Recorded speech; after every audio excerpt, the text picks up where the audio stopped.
Live coverage starting soon.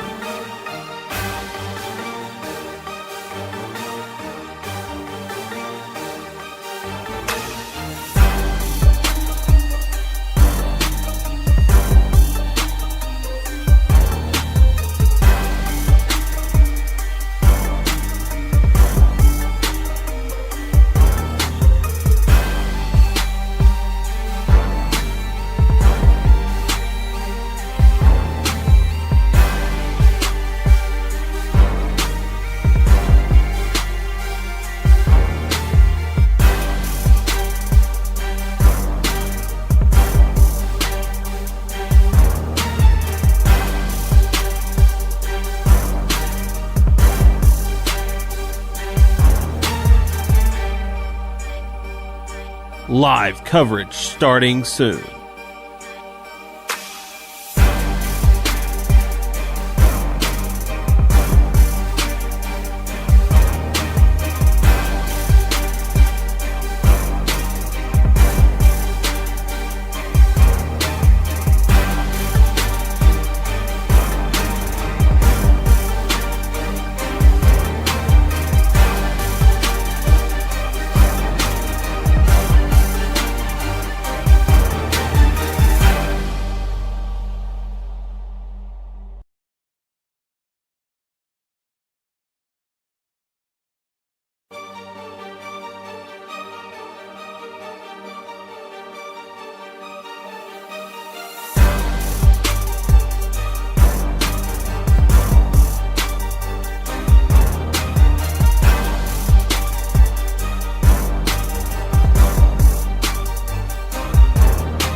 Live coverage starting soon.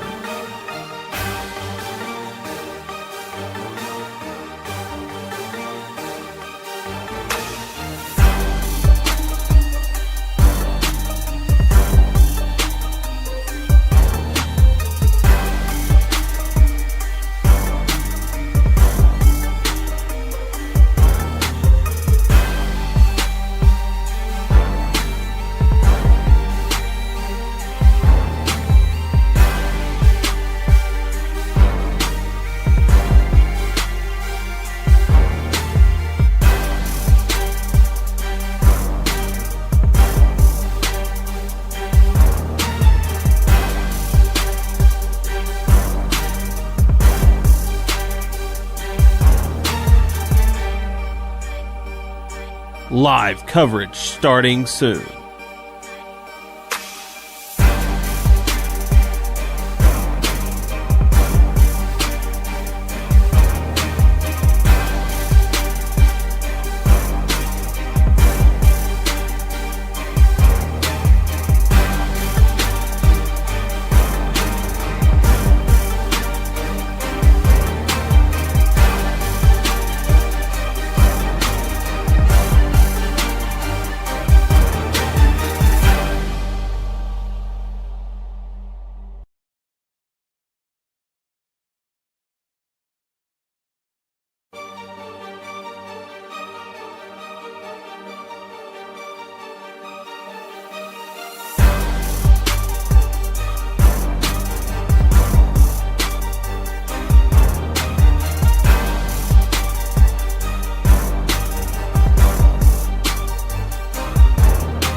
Live coverage starting soon.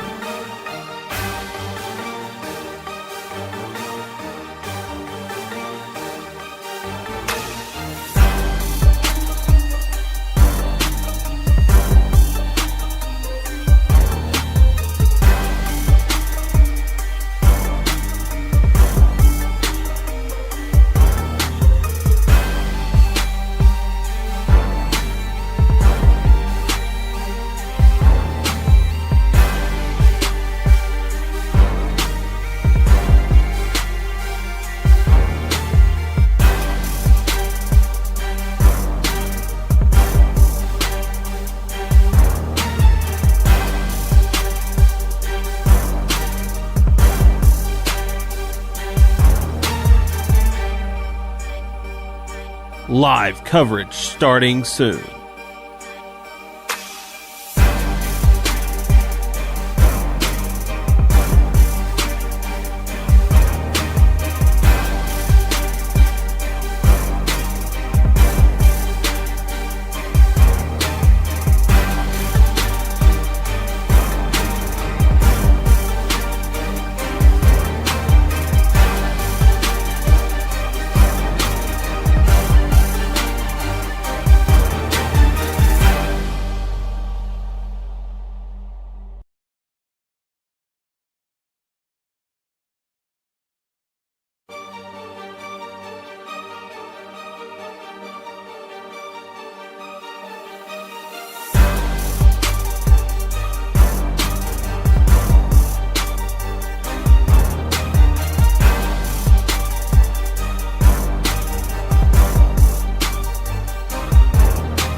Live coverage starting soon.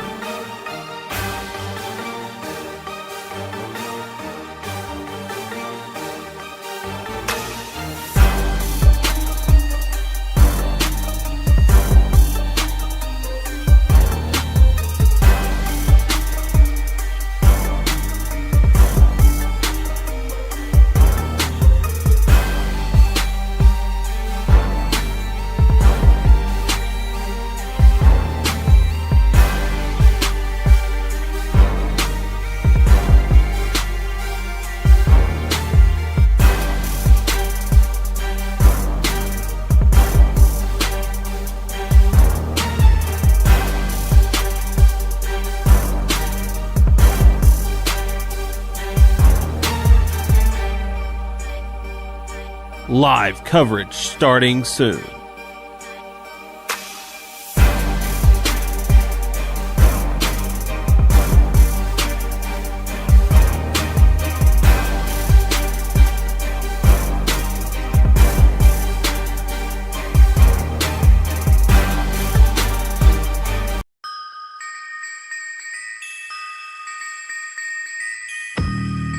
It's time for Portageville Bulldog football. Our broadcast presented by Farm Credit of Southeast Missouri, Baker Implement Company, NEA Baptist Hospital, and by Wilcoxon's Home Place Furniture. Title sponsor for our broadcast, First State Bank and Trust.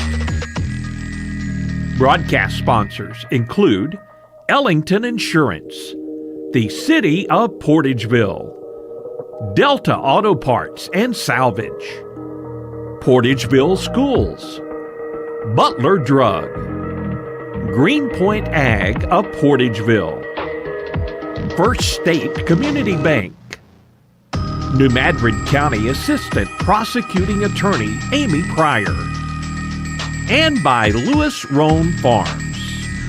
And now to the broadcast booth with Paul Davidson and Heath Conaway for Portageville Bulldog football.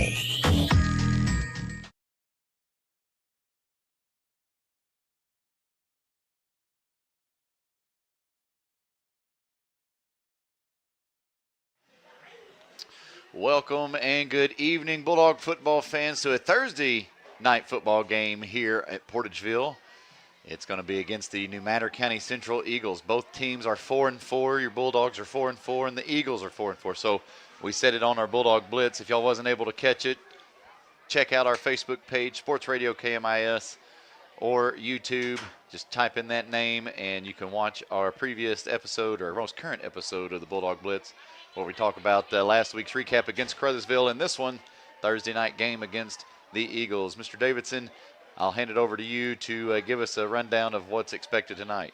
Yeah, like you said, it's the rubber match here tonight. Last year when we played New Madrid County Central, it was at New Madrid County Central, and they won on the walk-off field goal to make it winning that game 28-27. But the year before that, we blew them out. Then the year before that, it was a close one. The year before that, they blew us out. So hopefully it will turn out in the favor of the Dogs tonight. So far this season, New Madrid County Central took on Cape Central to start the season. They lost 21-6. Then they took on East Prairie and won that game 44-40. Then they lost to Dexter 36-20. They beat Herman 28 to 6. They beat Kelly 26-6. They lost to Kennett in overtime 40-32, and then they beat Malden 42-8. And then last week they lost to Sykeston 38-18. So it is the rubber match. It is a rival game. It is the Battle of New Madrid County. We're going to go ahead and take a little bit of a timeout to let the national anthem play, and then we'll be back with some more pregame. You're listening to Bulldog Football here on Sports Radio KMIS. Amy Pryor, Assistant Prosecutor for New Madrid County, proudly supports the Portageville Bulldogs as they gear up for another exciting season. With dedication, grit, and team spirit, these athletes are ready to make their community proud. As they take the field, Amy Pryor stands behind them, cheering on their commitment and heart. She knows success comes from perseverance, and these Bulldogs are built for it. Best of luck this season to the Portageville Bulldogs. From New Madrid County Assistant Prosecutor Amy Pryor. Stop. There's no need to pay full retail price when you need a replacement part for your vehicle. One visit to Delta Auto Parts and Salvage, Highway 61 North in Portageville will save you money. Serving the area for over 60 years, Delta Auto Parts and Salvage specializes in domestic auto and small truck parts. You'll always get quality service and parts at Delta Auto Parts and Salvage with local delivery and nationwide shipping available. Plus, you can search for your part right from their website, deltaautoparts.com. Before you pay full retail price, call Delta Auto Parts and Salvage, 800-392-0506. Baker Implement Company and Case IH are proud to support area high school athletics the same way we've supported our customers in the community for 85 years. Visit any of our 13 locations in Southeast Missouri and Northeast Arkansas to experience the power of red and the service and support that has kept customers coming back since 1938. Case IH and Baker Implement Company, supporting our community on the football field and in your field. All righty, welcome back, Bulldog football fans. Thursday night football game here at Portageville. Captains coming out on the field. Number 1, Antonio Deuce Higginbottom. Number 52, Tay Bogan. Number 50, Eli Wheeler. Number 7, Max Warren. And our honorary captain, number 38, Jacoby West. See, captains for the Eagles. We got number 9. number 8. Number 8, Malachi Hughes. 30, 66, and 4. 30 being Jake Pipkin. 66. 66 being Ethan Duckworth. Number 4. And number 4 being Caleb Moore for the Eagles. So if you checked out the Bulldog Blitz, Coach Aaron pointed out that they like to exploit the outside. They like to run jet sweeps, general sweeps, pitches. Expect a lot of that. So Portageville needs to try to keep containment tonight to kind of keep an advantage there. Talking to some of the players, just as they were watching film this week, they kind of noticed that they will stack a lot of their better linemen towards the side that they are running, so they kind of tell which side they're running, which this is a younger-ish team, so it does not surprise me that they kind of have to do that to kind of balance things out. And number 50, especially Eli Wheeler, who was on the Bulldog Blitz, even pointed out that their young linemen are fairly young, and he can kind of tell certain things that they do, certain tells that allow him to kind of take advantage of that. So it'll be interesting to see if Portageville can take advantage of the youth movement from kind of reminded me of the old if anybody's ever seen the movie Invincible, where just a normal hard-working guy tries out for the Eagles or the Jets. It's the Eagles. The Eagles, and one of his things was he was looking at the hand or the knuckles of the player in front of him. If they were white and had a lot of pressure on him, better watch out. He's coming at you. And that's kind of what Eli kind of broke down whenever he was talking on the Bulldog Blitz this week. Do have an update for you. No matter the outcome, well, there's one outcome. No matter the outcome of this game, the only thing that can change what is happening next week is if Malden pulls an upset over Hayti tomorrow night. If that happens, then we probably will not host the games next week. So a rare sighting here. Portageville set to receive the ball to start this game. Normally we kick off and receive in the second half. I would like to know that statistic. I bet that's probably like the second time this season, second or third time that we've actually we rarely receive the ball. We rarely start off with the ball. We most often defer, or we run into a team that wants it first to kind of take that advantage of that early opening. So as I was mentioning, it looks like no matter what, barring a Malden upset, we will be playing here at Vic Reeves Athletic Field next week, taking on the Malden Green Wave in the first round of the districts. Everybody that's above us in the district playoffs are playing bigger schools, so they get the multiplier applied to them. We are technically playing a bigger school, but they're playing bigger than New Madrid County Central. All right, 12 minutes on the board. New Madrid set to kick off. Back for the Dogs, number 11, Parker. Number 1, I believe, on the far side there. Yep, that's Deuce. And Deuce. Sometimes it's Jack. I am still disappointed Deuce didn't go with number 2. And Deuce will be the one to field it at about the 30. Good and he's start. Already off on the loose. Crosses midfield and down around the 35. Goodness. Good job staying home for the New Madrid County Central kicker. He was pretty much their safety net there. If it wasn't for him kind of hanging back and corralling Deuce, that would have been 6. Oh, and a hold. A little laundry on the field. So the run, huge run by Deuce, comes back. What was fielded at about the 35 and taken down to the 35 is now brought back from the original spot of the hold, which was around the 40. That'll take us back to the 30. I was about to say, I don't even think he fielded the ball around there. So no. So we're negative all-purpose yards already for Deuce. All right. 1st and 10 from our own 30.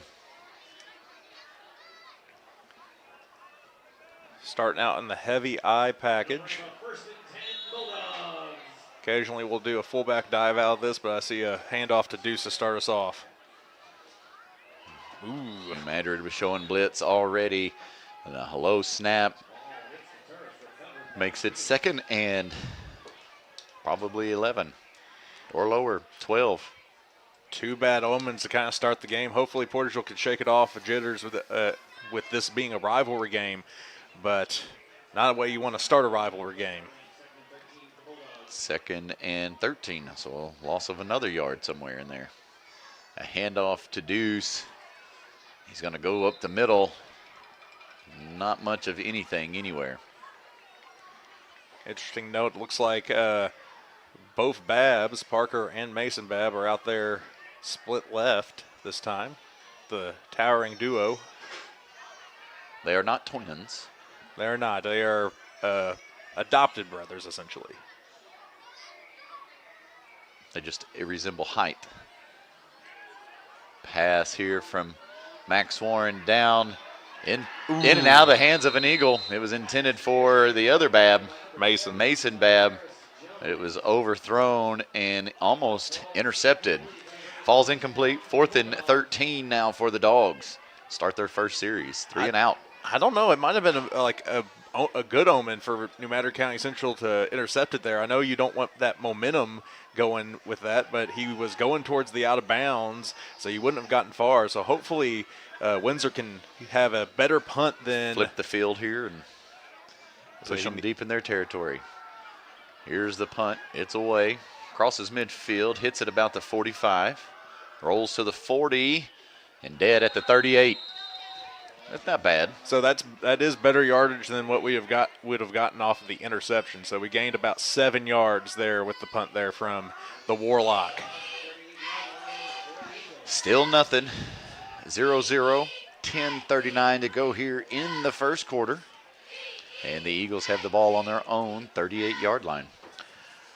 Bulldog offense sputtered out there to begin it, but the Bulldog defense has still been playing pretty stout all year. We'll see if they can come out here and hit the Eagles in the mouth. Start things off. Deuce had a mighty big run that got negated with a hold, so it got called back, and Portageville was held in their own territory. 3 and out. Eagles with a quick adjustment on the line, looking at their wrists. They've got 10 on the play clock. Plenty on the time clock. There's the sweep, like they were talking, outside edge. Number 1 still on the loose. And he's going to be taken down by a host of Bulldogs. I see number 14, number 52. Number 1. Say 14 is a new number we haven't really been calling here lately. I believe that is Cole Dodd. Hey, The problem. the problem in there making a stop. About a 7 or 8 yard run for the Eagles. And it puts it up a 2nd and 2. Ball on the 46-yard line. Tay Bogan and Deuce were the other two players mentioned there. Actually, they're going in a little bit tight here on 2nd and short. Up the middle. Looks like he falls forward enough for that first down.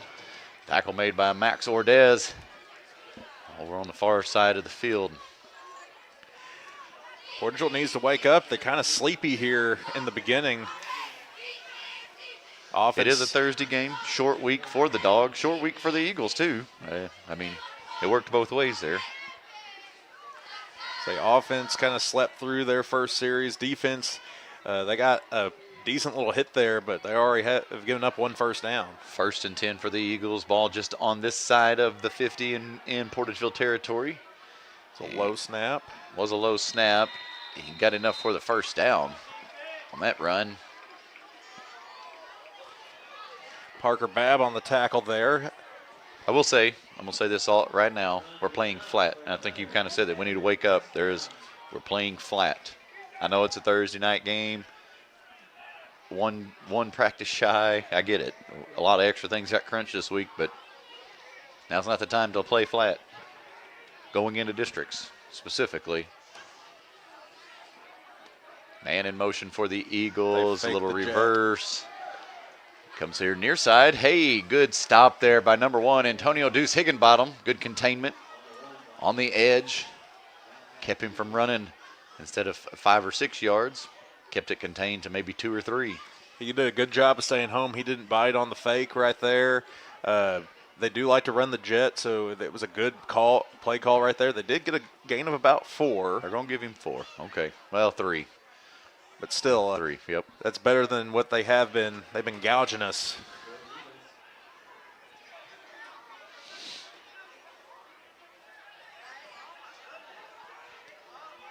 Central running out of the pistol now. Coach Aaron making an adjustment real quick. Man in motion. They flick it out there. Sweep to the left. Still on his feet. C.J. Miller riding him down. Cole Dodd in on the trip up. C.J. Miller with the tackle. Down and inside almost the 20. They did a really good job of sealing that outside edge there. The lineman pulled, and they were able to pitch it out wide enough to give him that angle to get him that first down. And now they're on the 20. They're in the red zone too. Yep. 1st and 10 from the red zone on the 20. Man in motion again. Here's that sweep. There's a flag. Taken out of bounds by James Shalley. Wonder what the flag is. Legal shift, false start. It's definitely, the flag's thrown on the offensive side of the field. It's against the Eagles, and he just pointed towards the Eagles. Yep, false start against the Eagles. So it did look like that was the line judge that kind of threw it out.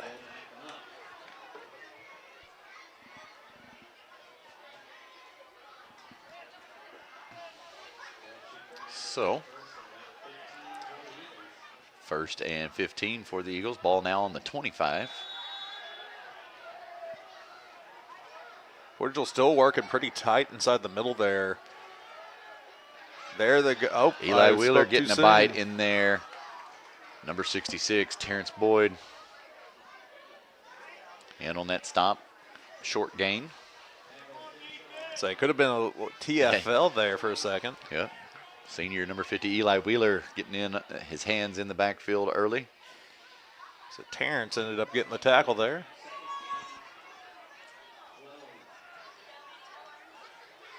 So when you stack the middle there, you need to be getting good penetration, and it looked like they did get good penetration. They just weren't able to capitalize. But they were able to get a short gain instead of a 6-yard gain like they have been popping off.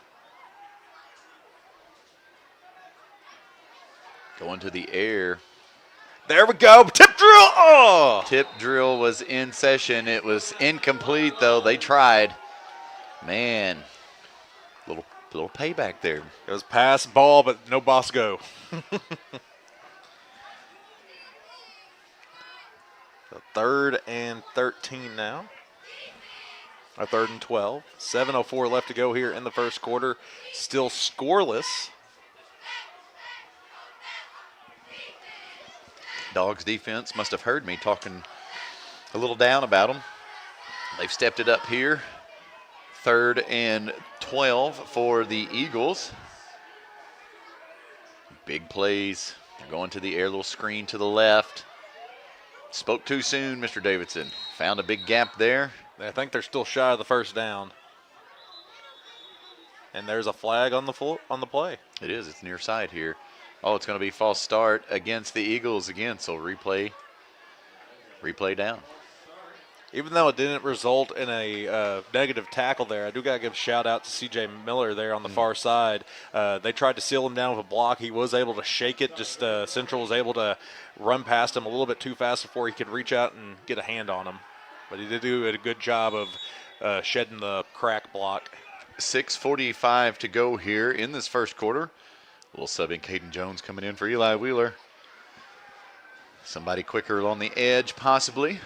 They little change. It's okay. They also took out Terrence and put in Braden Jeffries the last play too. So some more speed out there for the Dogs on D. 3rd and forever. Going to the air. He's looking left. Fires left. Touchdown. And touchdown. Flag. But there is a flag. What's the flag for? It's near side here.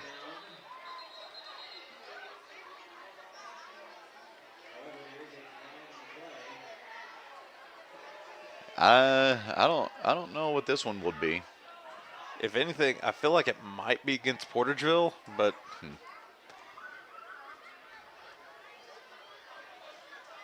a very late false start against New Madrid. That's a little, That was a very late flag to be thrown. Yeah. I don't. Not unless he just tossed it and we just didn't see it. And he was like, hey, wait. Flag.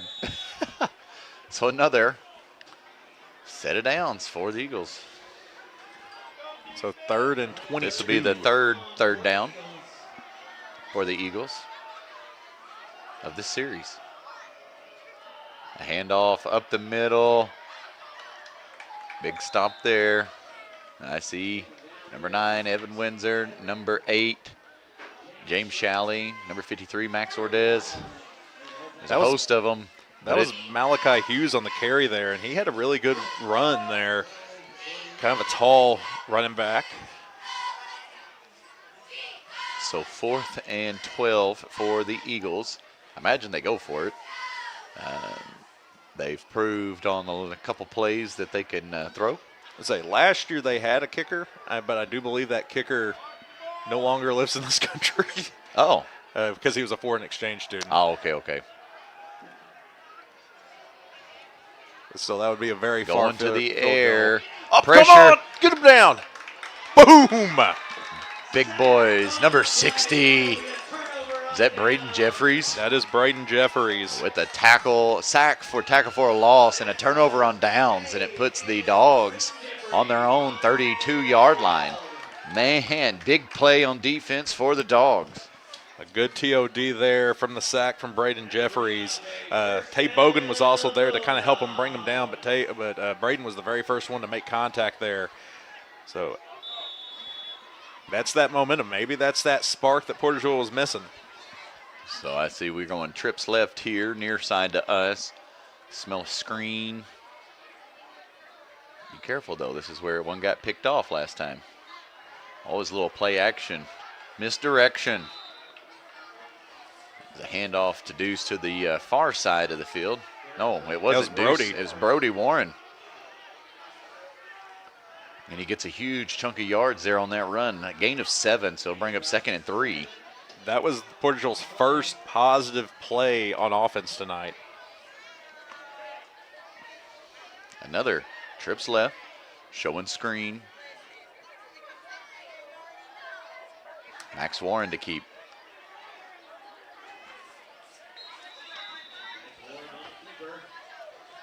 He gets up there. I don't think he got quite all the way. 3rd and short. It's all right, though. Spent a hard count. Brody is still back there. It's kind of our more bruising back. So we've reversed it. It's trips right now. Same setup. Babb here near side to us. That'd be Parker Babb, number 11, not Mason.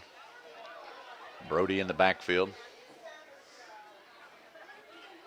No hard count. Handoff to Brody. And the ball goes nowhere. He's met at the line. And it'll bring up 4th and 1. That was a good Indian play there by New Madrid County Central. They stacked the line. It looked like they even had a nose guard in there. They ran the tackles going inside. Nose guard took the center. Brady had nowhere to go on that dive.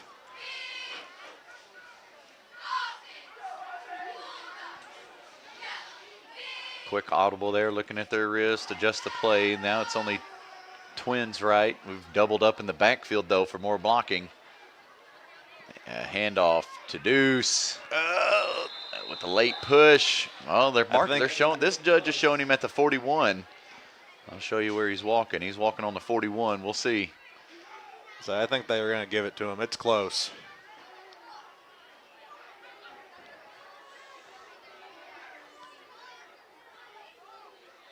As they were going to measure. I was going to say the more that they were just kind of stared at that ball, it's like we're gonna call out the chains. It's first time here, call out on chains at Portageville, this is only our 3rd game here. So all season, I think we've maybe had 2 others. I feel like there was maybe one at Kennett and then one at Scott City. Where do we got it? Do we have it, Mr. Davidson? Oh, just yeah, first down, baby. First down. Barely. Just by the edge of the pigskin there. Yeah. The very tip of the ball. We got a very nice spot there. That was a great spot. Good last push effort there for number 1, Antonio Deuce Higginbottom, to give us that first down. 3:29 to go here in the first, still scoreless, and the Bulldogs get a fresh set of downs to keep it alive. Trips right. We're going to the air. Single man here. Parker Babb in and out of his hands. Oh, it hit him. He should have had it, should have brought it in, but it falls incomplete. He was covered, but he had coverage beat. He was open. I was about to say, I think the ref was kind of like explaining to him, like you were kind of borderline there. You might want to give him a little bit more space. So we'll try it again. 2nd and 10, ball on the 41. Stops the clock at 3:18 to go here in the first. I had a feeling that we were about to see a pass play. We had been setting it up. I felt like we were going to run it one more time before we went to the air, but we went to the air there. It was there, but we just could not corral it. 2nd and 10. Trips right and delay a game. No, timeout, Portageville. No, delay a game. Oh, they're actually going to do it. I looked over about the time that I saw the flag, and yep, zeros across the board there. So a rare delay a game there for the Dogs. Just wasn't paying attention to the play clock. Yeah, that was an issue early on in the season. We kind of nipped that in the butt when we changed over to armbands to get the plays in. Brody in motion, sweep to Deuce. Across the 40, and he's hit out of bounds. A good pad-to-pad pop. I'm about to say, good pop there, but he was popped out of bounds at about the 43. So a gain of about 5. Nah, they gave him more. I gave him about 7. 7, even better. Yeah, that hit made a pop, but it wasn't necessarily a ooh type of like laying out type of pop. It was shoulder pad, hit shoulder pad. Hard count, and we got us a free 5. Move that ball forward for the Dogs. Them Eagles was hungry, weren't they? All start the entire defensive line. That's all right. It happens. It happens to the best of us. All right, so 3rd and short now after the walk-off. 3rd and 4 to be more exact. Getting close to Eagle territory for the first time tonight. We almost saw it to start things off, but it was called back from a hold. There's a pitch out to Deuce. Cuts up the field. There's a flag come flying in. It's going to be a hold somewhere back here, I would assume. Yeah, it looked like it was on the left side of the line.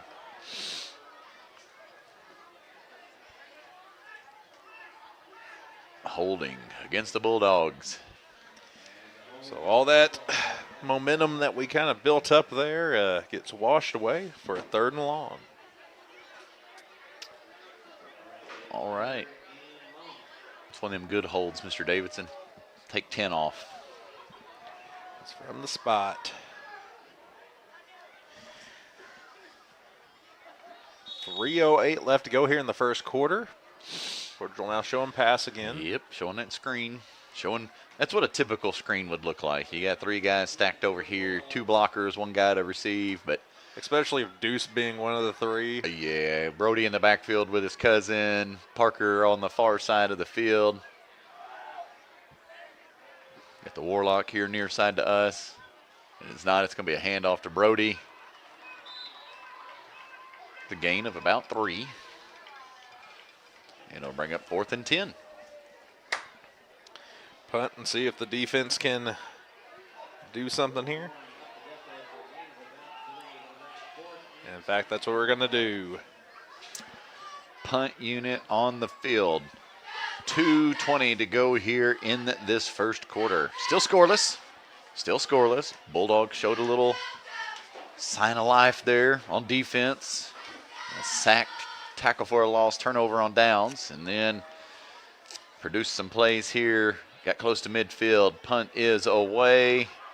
Lands at about the 33. Rolls to about the 30, across the 30 to about the 29. Farther back in their territory now than where they started before. The Eagles take over. It was a best field position for the Bulldog defense so far tonight. Last time, though, Madrid County Central was able to march it all the way down into the red zone. Portageville was able to kind of clamp down and get some negative plays and force a TOD eventually. Let's see if we can capitalize with a little bit more green behind our backs. 1st and 10 from the 29. Sweep to the far side of the field. Wrap up. A whole host of Bulldogs over there trying to stop his momentum. He's doing like a Tasmanian devil spin, and it seems to be effective, shedding off blocks. So the Bulldogs unable to wrap up. A big gain there for him, a gain of about 7 or 6, and they're going to call it 2nd and 4 for the Eagles.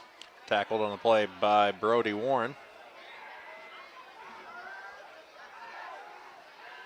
Looks like Portageville's kind of running a hybrid 3.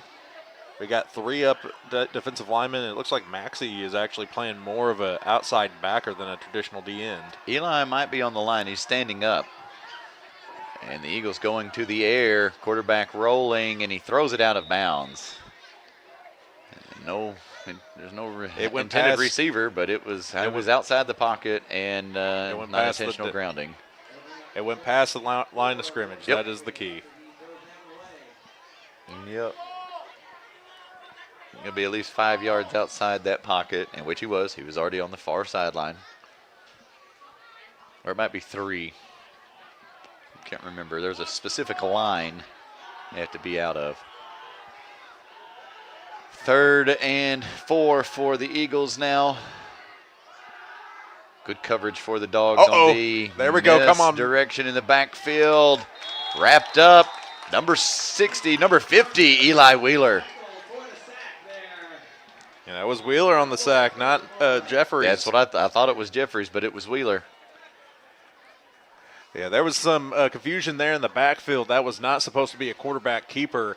Both running backs ran into each other right in front of the quarterback, so he could not hand it off to anybody and just kept himself. 33 seconds to go here in this first quarter. 4th and about 8 or 7 for the Eagles. They're showing punt. I hear watch the ball. We'll see what they're able to do. They're going to have to kick because there's only 20 seconds on the play clock, 21 on the time. So it's close. There's about a second and a half difference. High snap. Ooh. Up, and New Madrid gets it because it bounced off Evan's hand. So it'll be New Madrid ball.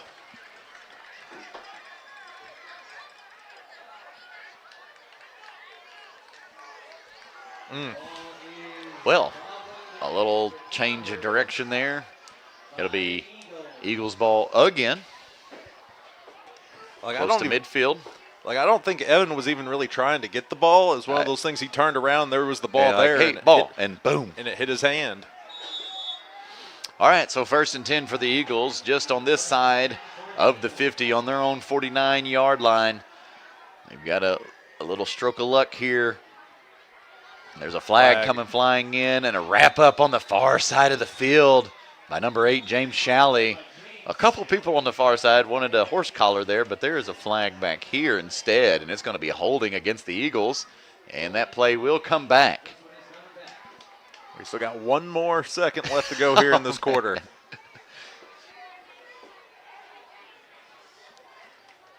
So what would you expect from a rivalry game?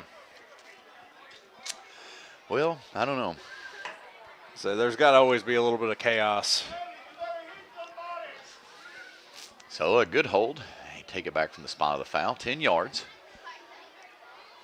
Oh, man, so it'll be 1st and 20 for the Eagles, but that'll end the first quarter.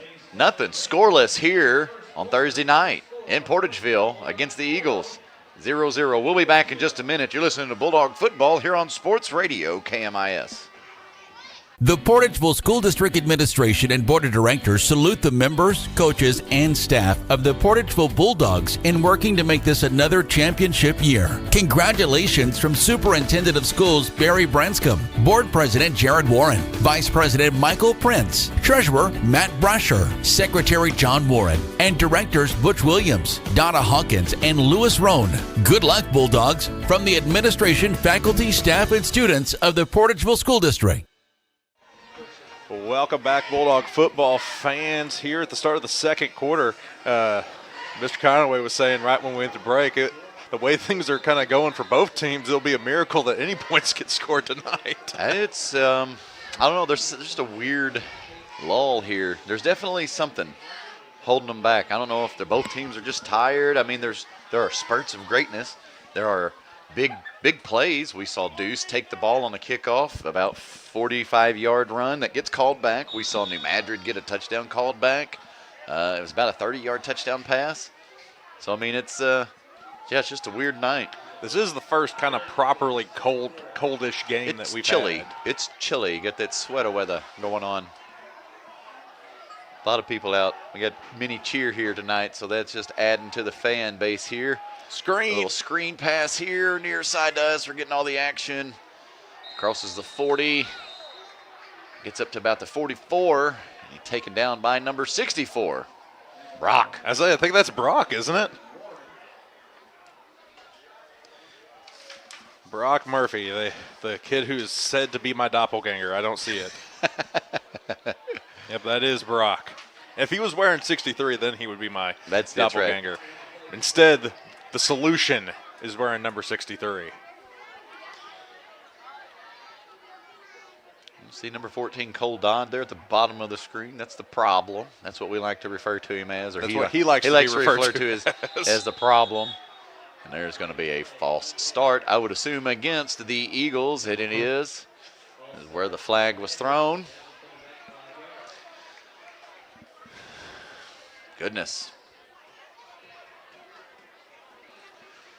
A little penalty heavy tonight here. And kind of reminiscent of game number 1 down at Kennett. I said, I don't feel like the refs are wanting to be trigger happy here tonight. I think they're absolutely seeing false starts. They're seeing massive holds. I mean, they're calling it out. The only one that was kind of weird was that one false start. But I think, again, it was thrown here near side, and he just didn't blow the whistle loud enough until it was after the play, and it was like, hey, wait, here we go. So 2nd and about 23 for the Eagles. They hand it off up the middle. They run it through a seam there and get to about the 45. Parker Laws in on that stop. Parker Babb.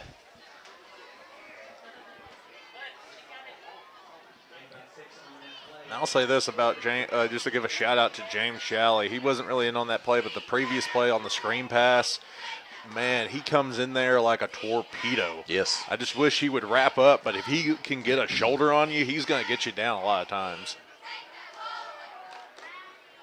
Ooh, offsides. Offsides, Portageville. Yep. Braden. Saw Braden.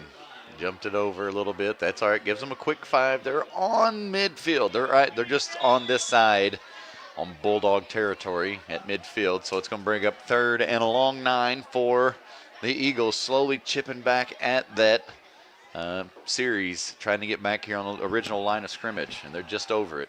10:24 to go here in the first half. Still scoreless here at Portageville. Yep. Eli calling out something. He's seeing something on D here. They hand it off to number 8, and Eli. They read it. They read it. Eli said, it's coming this way. I see it. I smell it. He was just run, and they're taking advantage of that. Bring up 4th and 9 now for the Eagles. Just this side, on their side of the territory, on the 50. So what was about a half a yard loss. I'll take it, man. They just like playing with the Mendoza line. That's there right, yeah. at the 50. The neutral territory, the Switzerland of football. You can see New Madrid punt for the first time tonight. Second. First. That's the second It was time. TOD, I thought, the first time. Well, how did he get the ball back across the 50 if Evan touched it? They punted. They did like a rugby kick. That's right. They did Warren burned it across the grass. That was it. Yes. It was the dribble. It was the dribble. All right, after the punt for the Eagles, the ball's returned decently up to about the 43-yard line. 43-yard line. Good field position for the Dogs to start things off here in the second quarter. Offense, first time they've been on the field this second quarter, and first time they've been on the field for a while, so let's see if they can get something going.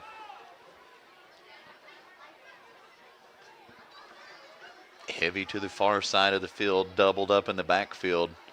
Brody and Deuce, they're going to hand it off to Deuce.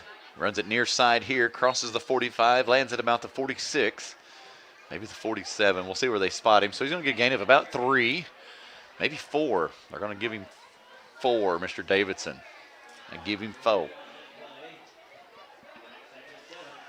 Maybe only 3. So 2nd and 7. They keep moving that marker over there, and it looks more heavy on the 4 side. But that's all right. We'll just leave it where it's at.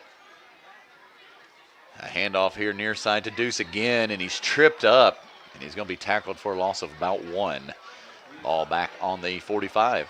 Yeah, Brody had 2 choices there on his block. He could have took the inside guy, or he could have took the outside guy. He decides to pick up the outside guy.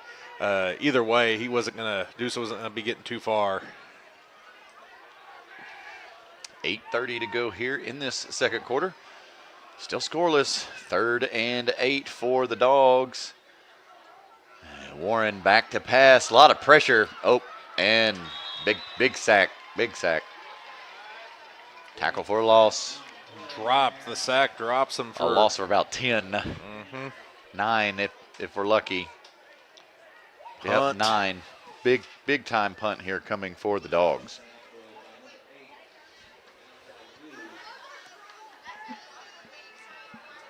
All right, so we'll see the Warlock try to punt it away again.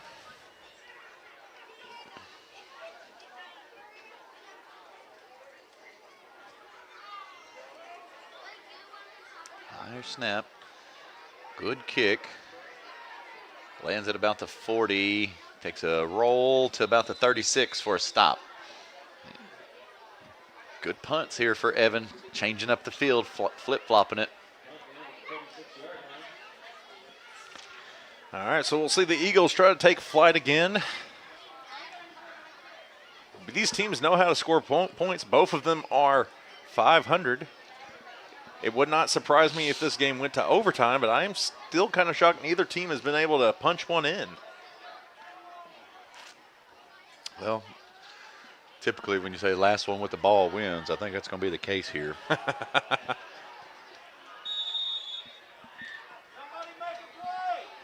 I agree with the Portageville fans. Somebody make a play. 1st and 10 for the Eagles. Ball on their own 36-yard line. Man in motion. Here's the jet sweep here near side to us, getting all the action. Brody Warren chasing him down from behind. No containment on the edge here. And finally forced out of bounds. Or, well, yeah, basically forced out of bounds by number 11. Parker Babb. Parker Babb just came in there, and he delivered a heck of a hit. They get a forward progression, of course. I want to say, though, just point this out. Look where Parker Babb is walking. He's walking on the far side of the field, so that means he had to immediately set up pursuit angle to be able to get across the field on time to make that stop. And he drove him about 4 yards while he had that tackle. He wrapped up, extended, and kept chopping his legs. It was a good form tackle there. 2nd and 1 for the Eagles. Ball on the 45-yard line. Looked like they were going to try to go on 2. Timeout. But a timeout instead for the Eagles. Ball in motion here. 2nd and 1 when we return for the Eagles, and they've got some momentum. We'll be back in a minute. You're listening to Bulldog Football here on Sports Radio KMIS. Greenpoint Ag is game ready to evaluate and supply your specific agronomic needs, helping you score touchdowns all season long. Your premier provider throughout the South. We're farmer-owned and locally focused. We are Greenpoint Ag. For more information, contact your local Portageville Greenpoint Ag. Good luck to the Portageville Bulldogs from Rob Barham and the staff at Greenpoint Ag on State Highway T in Portageville. Call 573-379-3816. Welcome back, Bulldog football fans. 2nd and 1 is what we're staring at for the Eagles as they took a timeout. They were formed up trips right, setting up possibly a screen or a sweep towards that particular direction. 6:41 is the score, is the time left here in the first half. Score not is 6-41. Yes, it's 0-0. This is Goose Eggs. Is Allies. It's Frank Beamer.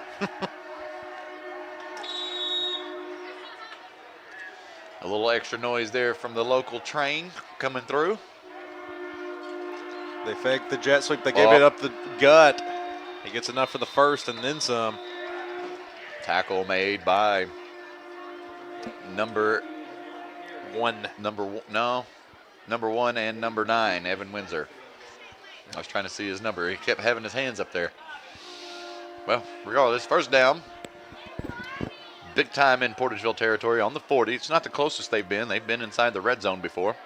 So New Madrid ran that misdirection play before, but that was just perfectly set up. We were expecting them to kind of exploit the outside. They lulled us to sleep, and they took advantage. Max Ordez on the edge. Man. Perfect. He was there. He busted through the offensive line, got through the gap, and was able to see the play right there on the front. One of them rare lineman tackles that we like to talk about every once in a while. He was just so happily there. Wrapped up, extended his arm, pulled him down. So he was doing both his job. He had his lineman still engaged, so his linebacker was free, but the running back was close enough for him to be able to get an arm and bring him down and make it a 2nd and 10 instead of a 2nd and 7. Sweep to the far side of the field. Still on his feet. Brought down by number 1, Deuce. Gain of about 6 will be 3rd and 4. Actually, going to say 3rd and 5. They go too far and then they bring it back just a hair.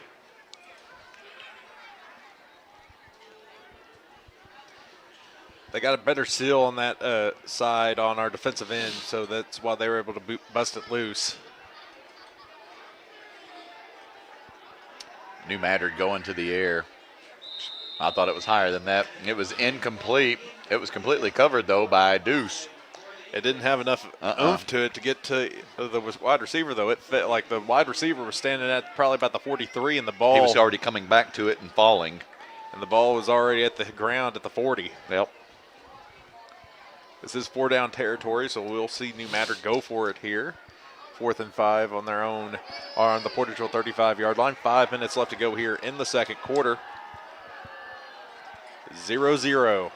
Eli Wheeler wanting to make some noise here on defense. 4th and 5 for the Eagles. A big stop here for the Dogs needed. Good job staying on the count and delay a game or No, timeout. They called a timeout just as the last second ticked off, and the Eagles were trying to play that one smart, which I would have done the same had I been the head coach. I'm not, though. 4:52 to go here in this first half. About to enter that middle eight Mr. Davidson loves to chew on. We'll be back in just a minute. You're listening to Bulldog Football here on Sports Radio, KMIS. The city of Portageville extends congratulations to the Portageville Bulldogs on another fine year. You represent our school and community in a very positive manner and have contributed to making this year's team one of the best ever to wear the blue and white. On behalf of the city of Portageville, Mayor Michael Cook Jr., Alderman Gary Falk, Dennis McCrate, Rob Smith, Chris Simmons, City Clerk Rachel Rather, and all city employees send their very best wishes. Good luck, Bulldogs, from the city of Portageville. Welcome back, Bulldog football fans. 4:52 to be more exact left to go here in the second quarter.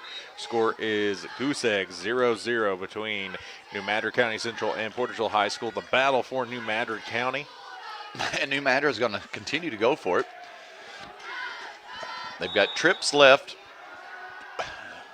Twins right. Nobody in the backfield. They're sitting in the house. Empty set. Oh! Parker Babb. Whoa. Wow. Wow. Man, I don't even know what to say. Man, empty set. Empty set, and you got to, like. They sent the house, Yeah. baby. They're like, all right, you're not gonna leave a back there to help block. All right, everybody, just go. If you're wearing a blue helmet, just go, run at them. Don't even worry about the defenders, the wide receivers. They remind you, they sent 5 defenders down the field, and all of ours went after the quarterback, which is great. Max Warren rolling here to his right, fires down the field into the hands of Jack Bell. We're close to that red zone, Mr. Davidson. I think it's going to be just outside the red zone, and they might even mark him on the red zone. Way to go, Jack Bell. Connections. That was what, a 40-yard pass? It was a 37-yard snag there because we are in the Baker Implement red zone now. We're just on it, baby. 1st and 10 from the 20, from the Eagle 20. Little mix-up there. Hurry up, no huddle offense for Portageville. They hand it off to Deuce. He runs to the left side. It's tripped up. It's a short gain of maybe 1 or 2. We'll see where they mark him out at.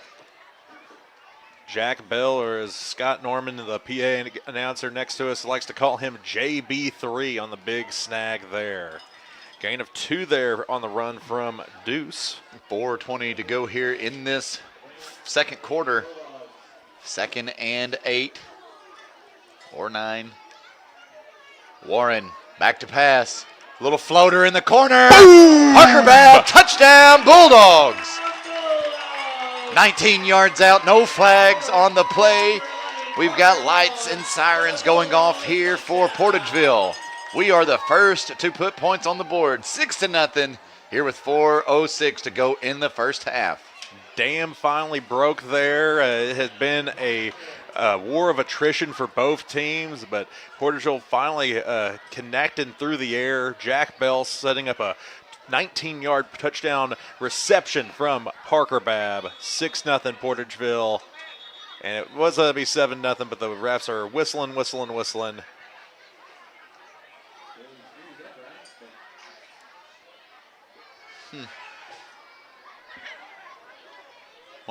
that? Reset something.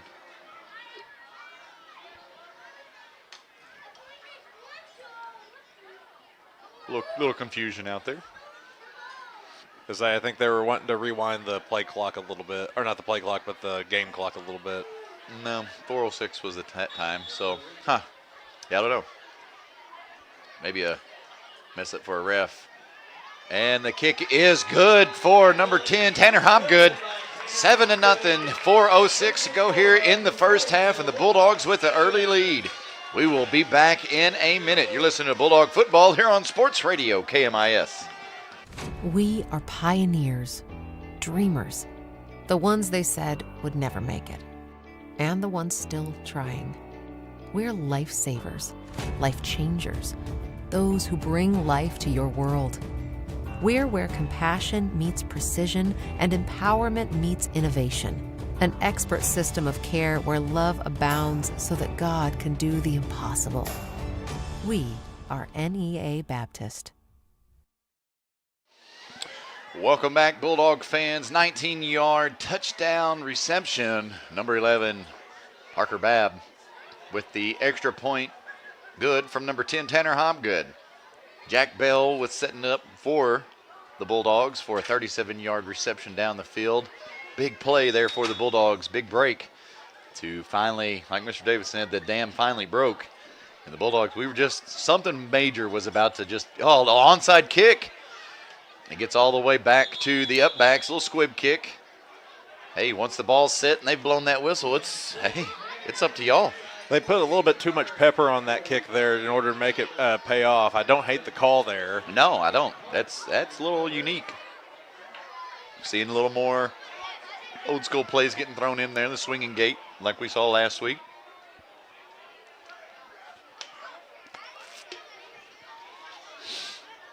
So before we play New Madrid County Central every year in football, I always like to quote Mark Twain from the Life and Times on the Mississippi.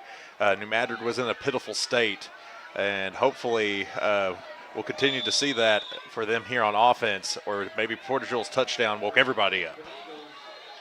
And there are some whistles. Number 1, Antonio Deuce Higginbottom having to come off the field for equipment, if I had to guess, or blood. Jack Bell running out in his place. I don't understand. I would assume equipment, but I mean, he's not adjusting anything here on the sideline that I've seen. Maybe it was his mouthpiece. I don't know. It's going to be misdirection here. It was a play action, but he didn't know which way to run, and there was a host of Bulldogs in the backfield keeping him from going anywhere. That was all the linemen plus a linebacker. Kept him contained. Gain of nothing. It'll bring up second and 10 now. Actually, a loss of a yard. I usually like to give the tackle to the linebacker, who is C.J. Miller there, because the linemen were able to root him, but somebody had to chop down that tree, and that was C.J. Miller. We've entered the middle 8 that Mr. Davidson loves to talk about. 3:30. And New Madrid has advantage in the middle 8 because they get the ball to start the second half. Yep, they've got it right now, and like you said, they get it here to start the second half. Dropping back to pass, looking down the field, and they're going to throw a flag. I'm honestly surprised there wasn't a flag. Yes. I am very, very surprised that wasn't a flag because I anticipated that one. There was a lot of hands touching each other. So it looked like there were 2 Bulldog defenders touching the one Eagle. That's all right, though. I'm glad it landed in favor for the Bulldogs. So 3rd and 10 now for the Eagles. 3:15 left to go here in the first half. Portageville with a 7-0 lead. I don't know how they've moved him up a yard. I'd say the ball is still on the 10, just the markers up to the 9. So 3rd and 10, going to the air again. Pressure in the backfield. There's a flag flying. Yep, it's going to be holding in the backfield here. I've declined this one. Yeah, I think they are. Being me, I would decline this hold, take the down, and make them choose to either punt or go for it. Decline. Well, no, they're going to. I mean, like, we've been taking advantage. No, they did decline it. Perfect play. I was about to say, we have been, like, really good here on 3rd and longs against New Madrid in these passing downs, but, yeah, make them punt. 4th and 10 for the Eagles. 3:09 to go here in the first half. 7-0 still favor of the Bulldogs. Back to receive Jack Bell and Deuce. Little squib kick here, near side, goes out of bounds at around the 40. Coach Fowler with his hands, still has those hands. Glad to know. So it crossed at the 39. But Coach Fowler was standing at the 41. I was wondering if the ref was just going to mark it out at the 41. He did. He marked it out at the 41. That is the 41, not the flip-flop, yes. It's just an off night for everybody. So We're Bulldogs going to get a little taste of this middle eight now. So we're just all looking forward to going to school tomorrow. Yes. All right, Many cheers getting set up on the far end zone. A handoff to Deuce. There we go. Almost breaks across midfield, almost for that first down. He's going to get a gain of about 8, maybe even 9. They're going to give him 9, Mr. Davidson. It'll bring up 2nd and 1 for the Bulldogs. Ball at midfield exactly. Let's say it gets the people moving. That's kind of what those 2 plays by Jack Bell and Parker Babb I'm surprised did. they didn't call a false start there on Portageville. That was number 1, Antonio Deuce Higginbottom with the kind of a kick start, but he gets the first down and another gain of about 7 yards. Maybe even 8. They're going to give him 8, Mr. Davidson. They're going to mark him out at the 42 in Eagle territory. 1st and 10 with 2:25 to go here in this first half. Bulldogs marching down the field, driving. Got something working here. But look to pass near side here. Jack Bell! And it's caught by Jack Bell. No, they're going to say it's incomplete, out of bounds. Oh, my goodness. Miracle catching here from number 3, Jack Bell. Yeah, I can see where he was out of bounds, but still, it was exciting. Who would have thought that the secret to smash mouth football was throwing the ball to open up the run? Hey, I'll take it. Miss pass stops the clock at 2:12. It'll bring up 2nd and 10 for the Dogs. 7-0, still going. A handoff to Deuce. Up the middle. He's broke free, and he's on the loose. He's at the 10 and tracked down from behind inside the 5.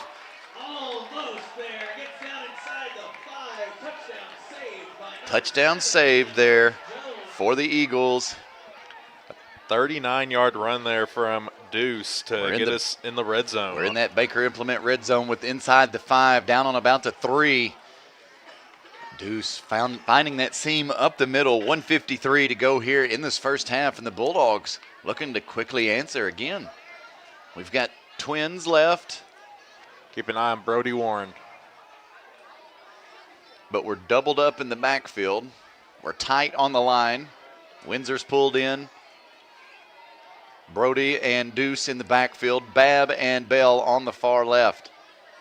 Handoff to Deuce. And he walks it in and good for another Bulldog touchdown. 13-0 now in favor of the Bulldogs here on Thursday night at Portageville.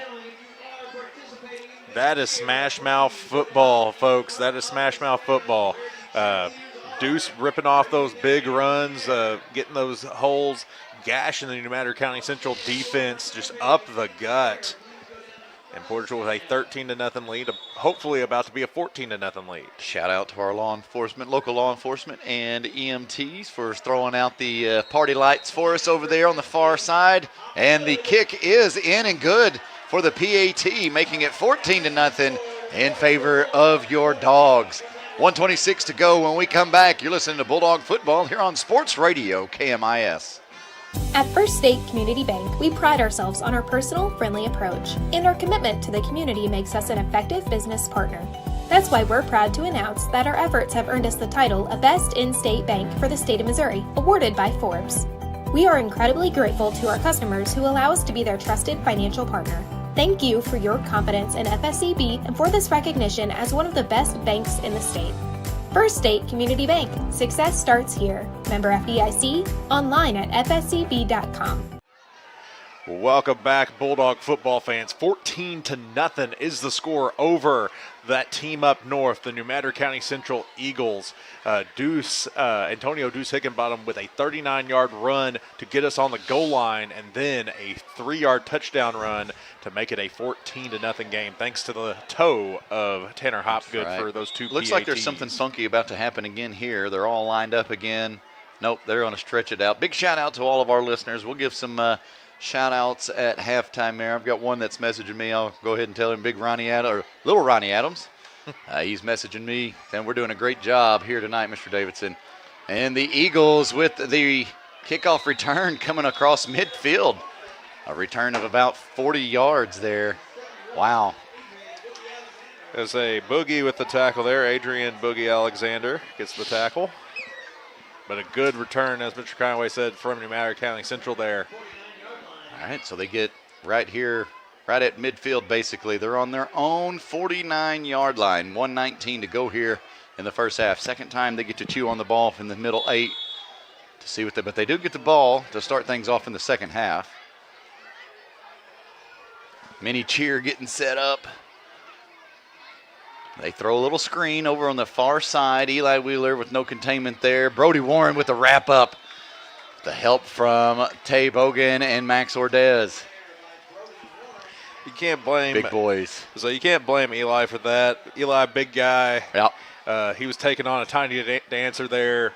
Not too surprised. He made him do the ballerina spin there for a second. Yep. 2nd and 8 for the Eagles. Under a minute to go here in this first half, and the Bulldogs with that 14-0 lead. The Eagles hand off up the middle. He finds an open seam. Bring him down. There Jack we go. Bell's the last one Loses to there, and he loses his helmet on the field somehow. I don't understand that one. I think it was the way he tackled him. Yeah, it's just the way he came down. It kind of knocked off his chin piece. 35 seconds to go here in this first half, and there is a timeout, Bulldogs, with 34 seconds left. So we'll try to slow things down, slow the momentum for those Eagles as they've soaring down the field. They're in the Bulldog. They're on the Bulldog 29, so they're quickly trying to cut that score down. So we'll be back in just a minute after that Bulldog timeout. You're listening to Bulldog Football here on Sports Radio, KMIS. Hi, my name is Reese Roan. And I'm Phoebe Run. Our parents own Butler Jug, and they are proud supporters of Portageville Bulldog athletics, especially the cheerleaders. Butler Drugstore has proudly served our hometown community with pharmacy services since 1947.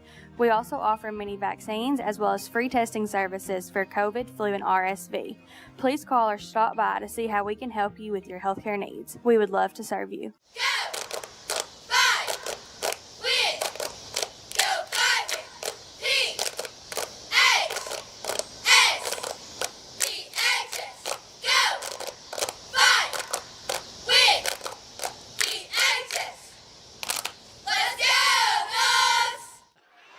Welcome back, Bulldog football fans. 14-0 is the score. New Madrid County Central has been driving. Their 2-minute drill has been working. They're definitely soaring.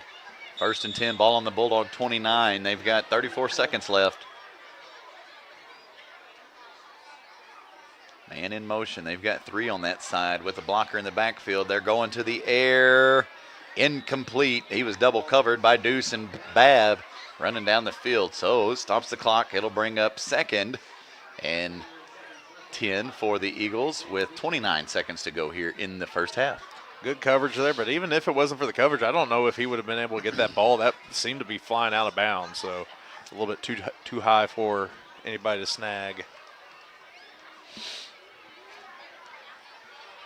So New Madrid gets to take a breath here to kind of gather their thoughts here at 2nd and 10 with 29 seconds left. Slowed that momentum down for them after a Bulldog timeout. We had 3 to burn. Why not? You don't get any extra points for taking them into halftime. 2nd and 10, man in motion. Oh, that should be a false start against the Eagles, and it is. They're going to call it a false start. Good tackle made across midfield there by number 9, Evan Windsor, but there is a flag right here, and it's going to be because one of the receivers that was out trips right. He jumped before. Yep. I saw it. Illegal shift. Okay, so the guy that was in motion that took off, I thought it was going to be false start because when the guy got in motion, the other guy flinched and kind of lunged forward, and then the ball got snapped, and I was like, false start. There it goes. But no, illegal shift on the Eagles. They'll bring it back 5, and it'll bring up 2nd and 15 for the Eagles with 24 seconds left to go here in this first half. Say, New Madrid, they're going to go to the air because that's the best way for them to get this amount of yards at this short time. But on the ground was their best attack. In fact, their best plays from scrimmage have been handing it off to a wide receiver as a running back, Malachi Hughes, number 8. False start against the Eagles. That's definitely a false start. Yep. False start against the Birds. Move them back another 5. I'll say they want to get a taste of all of New Madrid County, so they're going to go over to Gideon,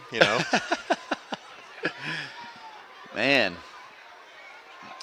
we haven't kept up with the penalties for this first half, but I promise you it's all New Madrid.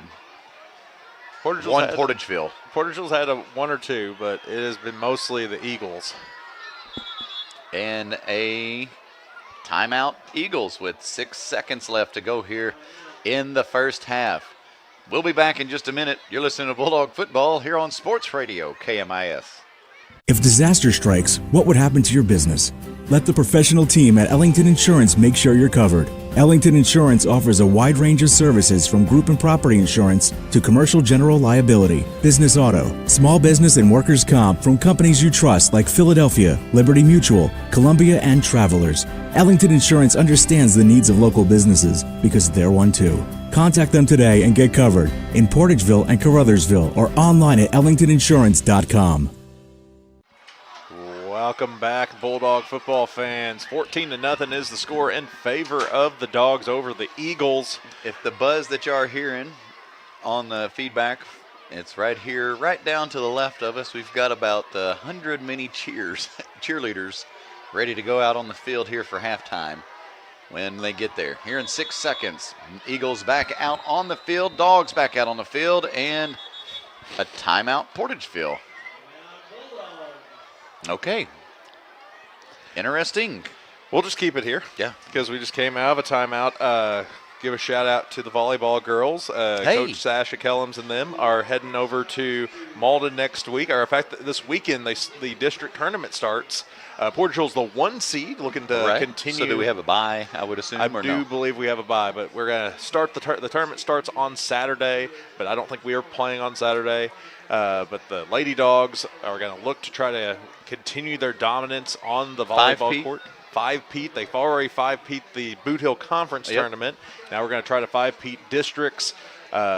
Everybody's very excited to come out, so make sure you go out and support the Lady Dogs to get to that 5-peat. That's the one, they're that team that get to sectionals and they just can't get over the hump. But maybe this year I will say a couple years ago, final year that we finally do it. 2-3 years ago when we hosted Scott City here for that sectionals, and man, that was such a heartbreaker because we had a great team, a really, really great team. Scott City was just a little bit better. All right, empty set. Last play, back to pass, throwing down the field. It's going to be incomplete with 2 seconds. Well, they're going to get one more play off. Or is there a flag? Oh, no, okay. Somebody was running like there was, but. One more play to try to flip this around. New Madrid does get to start the ball in the second half. That's the importance of the middle 8. You could switch things because right now Portageville has a 2-touchdown lead, but within 2 series, New Madrid can tie it right up, and it has nothing to do with Portageville having the ball. No timeouts for New Madrid. 1 timeout for Portageville. 2.1 seconds left. 10 on that play clock. They've got to get this ball off. They lose 5. 3, 2, 1. Little screen here near side to us. There's the time off the clock. The whistle's blowing. He's almost tripped up in the backfield. Now he's going to get pushed out of bounds at about the 25, and that will be the quarter. And the Bulldogs Man, how about that? 14-0 here. Go ahead. Really good job there. You don't have to necessarily get them down in the backfield there. You're playing prevent, so you only rush 3, drop everybody else back, and who cares if he has the ball? Who cares if he's getting yardage? That's right. You just keep him out of the end zone, and we did that, so it stays 14-0 heading into half. Heading into half. All right, so we will take a quick timeout. Let Mr. Davidson get his stats and stuff together. We'll get some area scores if there are anybody playing on a Thursday night. Or we'll watch our mini cheer. We'll probably try to bring it back so we can broadcast our little mini cheer. But we'll be back in just a few minutes. You're listening to Bulldog Football here on Sports Radio KMIS. The Portageville Bulldogs are off to another exciting season in their quest for a state championship. Lewis Roan Farms is a booster and supporter of Portageville High School sports throughout the year and extends their best wishes to the teams, coaches, players, and fans as they carry on the proud tradition of Bulldog sports with hard work, practice, and determination. Good luck and best wishes to the Portageville Bulldogs from Lewis Roan Farms in Portageville. Agriculture is not a fad, and it's not for the faint of heart. Long days become long nights, sacrificing time away from family, even on weekends, just so you can get the crop in and get the crop out. This is your way of life. At Farm Credit Southeast Missouri, we are 100% bought into your commitment. Because we are customer-owned, it is our mission to be your ag lender, and we intend to be your value-added partner for next year and the long term. Your ag lender will always be there. Call Jay Ward or Jack Giles in Portageville at 573-379-3461. Hey, this is Daryl Wilcoxon with Wilcoxon's Home Place Furniture and Appliance on the South Bypass in Kennett. School has started back. Maybe your child needs a brand new mattress set that he's outgrown. Football is kicking off, and we've got the recliners and the big screen TVs for you to sit and watch and enjoy the game. Come see us, Wilcoxon's Home Place Furniture and Appliance, 901 South Bypass in Kennett, Missouri, a family furniture tradition for over 75 years. At First State Bank and Trust, your future matters to us. Whether opening your first checking account or growing savings for the future, we're here to help with innovative tools and personalized service. FSBT offers a range of deposit options to fit your needs. For nearly a century, we've been committed to the financial needs of our local customers. Secure your future with a bank that's been trusted for generations of families in Southeast Missouri. First State Bank and Trust. Your money, your future, your bank. Member FDIC. Amy Pryor, Assistant Prosecutor for New Madrid County, proudly supports the Portageville Bulldogs as they gear up for another exciting season. With dedication, grit, and team spirit, these athletes are ready to make their community proud. As they take the field, Amy Pryor stands behind them, cheering on their commitment and heart. She knows success comes from perseverance, and these Bulldogs are built for it. Best of luck this season to the Portageville Bulldogs. From New Madrid County Assistant Prosecutor Amy Pryor. Stop. There's no need to pay full retail price when you need a replacement part for your vehicle. One visit to Delta Auto Parts and Salvage, Highway 61 North in Portageville will save you money. Serving the area for over 60 years, Delta Auto Parts and Salvage specializes in domestic auto and small truck parts. You'll always get quality service and parts at Delta Auto Parts and Salvage with local delivery and nationwide shipping available. Plus, you can search for your part right from their website, deltaautoparts.com. Before you pay full retail price, call Delta Auto Parts and Salvage, 800-392-0506. Baker Implement Company and Case IH are proud to support area high school athletics the same way we've supported our customers in the community for 85 years. Visit any of our 13 locations in Southeast Missouri and Northeast Arkansas to experience the power of red and the service and support that has kept customers coming back since 1938. Case IH and Baker Implement Company, supporting our community on the football field and in your field. We got spirit. Yes, we do. Wow. We got spirit. How about you? We've got a whole squad of mini cheer. They're covering from the 40 to almost the 20 on the opposite side. Spread out, trying to get room. My goodness. This is possibly the most I've ever seen. It is up there. It is up there. I feel like I've seen even more in years past, but this one is definitely a very full one. And, of course, the entire fence row is jam-packed with people as well. And them grandmas got to get front row view. So here at halftime is the mini cheer doing their thing. Portageville leads 14-0 over the New Madrid County Central Eagles. A lot of that lead could be attributed to the extra pep that the crowd has from these mini cheerleaders as they are performing here at halftime. So the game kind of started off very slow for Portageville, a bland start for both teams, but it really started to kick into second gear when Braden Jeffries got a sack that forced a New Madrid County Central turnover on downs deep in Portageville territory. But still, Portageville stalled on the second offensive series. We had a muffed punt that ended up becoming New Madrid County Central ball. Then we had another turnover on downs. Then finally, Parker Babb gets a sack that causes a New Madrid County Central turnover on downs. And that's where the momentum starts to head Portageville's direction. We take a deep shot to Jack Bell. He catches a 37-yard reception that sets up that puts Portageville in the red zone, which sets up a 19-yard touchdown pass to Parker Babb to give Portageville a 7-0 lead over New Madrid County Central. Then New Madrid County Central does a punt, a 3-and-out, punts back to Portageville, and it's smash mouth football from there. Deuce is fed the ball about 2 or 3 times. He gets a 39-yard run that puts him down on the goal line. The very next play, he gets a 3-yard touchdown run to make it 14-0 heading into halftime. New Madrid did show some signs of life there near the end of half with their 2-minute drill. They threatened to possibly punch it in to make it a 14-7 game, but Bulldog defense held strong to keep it 14-0 as the mini cheerleaders continue to go on. I'm just trying to slowly pan and scroll so everybody can see it. If you're watching at home and you recognize one of these youngsters, they're doing a great job. Here comes some music, I'm betting, and a little dance routine now. And I apologize to those who are watching at home. We are still a radio broadcast. Yes. So as y'all are watching and listening to me talk, the people on the radio on good old AM 1050, they're just hearing me talk about the game. See, let's look at the stats real fast as they get ready to do their dance. And it's going to be Destiny Child Survivor that they're dancing to.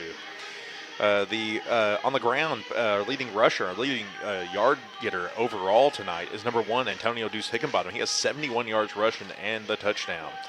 He is followed up by number 20, Brody Warren, who has 10, and you have number 7, Max Warren, who has 2. But neither team really, offense was looking too hot to begin off the night. It wasn't until the second quarter when that smash mouth football that Portageville likes to run and is kind of known for doing really got to going, and that's where we saw Deuce get a lot of those yards that give him that 71 that he's currently sitting on. Through the air, Portageville had a couple decent little passes. We had a 37-yard bomb to Jack Bell that helped set up a 19-yard touchdown pass to Parker Babb. So that's kind of where we're at. Parker got the TD. Jack leads in receiving, and Jack would even have even more yardage if he would have been able to bring that one catch he had about around the 20-yard line in bounds. And the mini cheerleaders are rushing off, so everybody say goodbye to the mini cheerleaders. It was a very pepful experience, I will say. I'm fired up now for the second half. Hopefully the Portageville defense will be fired up on the second half, which they were showing some spark. They were showing some fight, especially on the 3 seconds. Something was working there in the transition from the end of the first to the second quarter.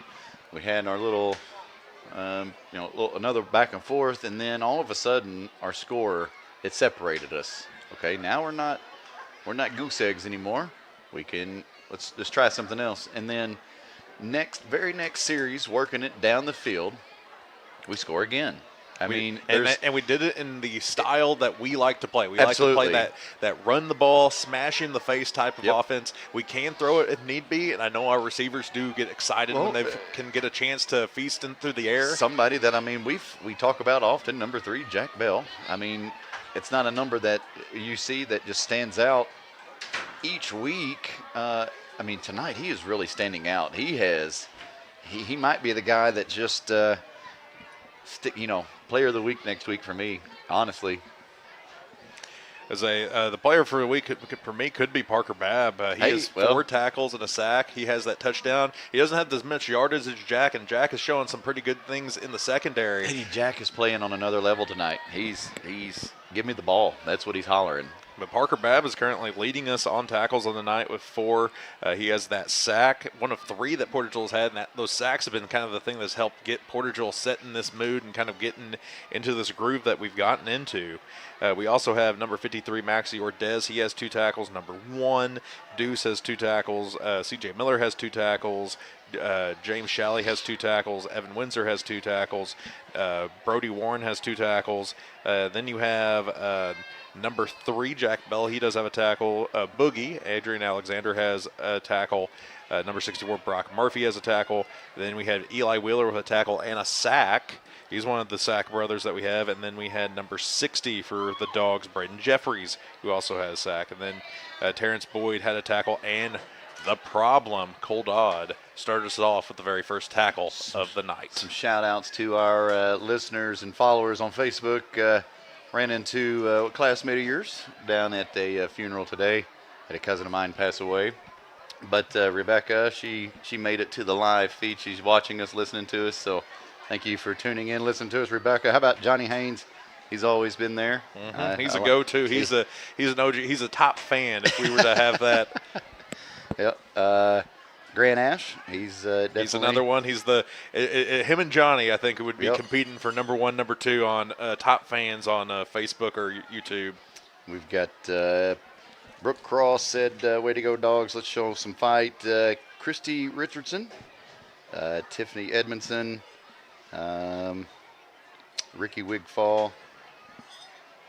Couple shout outs there. I'm not sure if you've got our YouTube page pulled up. As I don't have that pulled up, actually. I don't even know where my phone is. But yeah, thank you for everybody that listens to us. It always still shocks me and Mr. Conaway to find out that people listen to us. We are aware that people listen to us, since they wouldn't pay us money to do this if they didn't. But it's always weird because whenever we're up here, like, I know we have a camera and a laptop and are running commercials and wearing microphones, but it just feels like me and you are watching a football game. That's all just we're kind doing. of just like talking about it as we've we're been doing going this along. for 17 years, so it's crazy. All right. Yep, we'll go ahead and send it to break. We got about 10 minutes left here in halftime, so we'll take about another 4-minute timeout, let some more sponsors roll, come back with some more shout-outs possibly. You can do another recap and hopefully bring you a victorious second half to the Battle of New Madrid County. So once again, here in Portageville for the Battle of New Madrid County, Dogs lead Eagles 14-0 here at half. We'll be back here in a few, listening to Bulldog Football here on Sports Radio, KMIS. The Portageville School District Administration and Board of Directors salute the members, coaches, and staff of the Portageville Bulldogs in working to make this another championship year. Congratulations from Superintendent of Schools Barry Branscombe, Board President Jared Warren, Vice President Michael Prince, Treasurer Matt Brasher, Secretary John Warren, and Directors Butch Williams, Donna Hawkins, and Lewis Roan. Good luck, Bulldogs, from the administration, faculty, staff, and students of the Portageville School District. Greenpoint Ag is game ready to evaluate and supply your specific agronomic needs, helping you score touchdowns all season long. Your premier provider throughout the South. We're farmer owned and locally focused. We are Greenpoint Ag. For more information, contact your local Portageville Greenpoint Ag. Good luck to the Portageville Bulldogs from Rob Barham and the staff at Greenpoint Ag on State Highway T in Portageville. Call 573-379-3816. The City of Portageville extends congratulations to the Portageville Bulldogs on another fine year. You represent our school and community in a very positive manner and have contributed to making this year's team one of the best ever to wear the blue and white. On behalf of the City of Portageville, Mayor Michael Cook Jr., Alderman Gary Falk, Dennis McCrate, Rob Smith, Chris Simmons, City Clerk Rachel Rather, and all city employees send their very best wishes. Good luck, Bulldogs, from the City of Portageville. We are pioneers, dreamers, the ones they said would never make it, and the ones still trying. We're lifesavers, life changers, those who bring life to your world. We're where compassion meets precision and empowerment meets innovation. An expert system of care where love abounds so that God can do the impossible. We are NEA Baptist. At First State Community Bank, we pride ourselves on our personal, friendly approach, and our commitment to the community makes us an effective business partner. That's why we're proud to announce that our efforts have earned us the title of Best In-State Bank for the state of Missouri, awarded by Forbes. We are incredibly grateful to our customers who allow us to be their trusted financial partner. Thank you for your confidence in FSCB and for this recognition as one of the best banks in the state. First State Community Bank. Success starts here. Member FDIC, online at fscb.com. Hi, my name is Reese Roan. And I'm Phoebe Run. Our parents own Butler Jug, and they are proud supporters of Portageville Bulldog athletics. Especially the cheerleaders. Butler Drugstore has proudly served our hometown community with pharmacy services since 1947. We also offer many vaccines as well as free testing services for COVID, flu, and RSV. Please call or stop by to see how we can help you with your healthcare needs. We would love to serve you.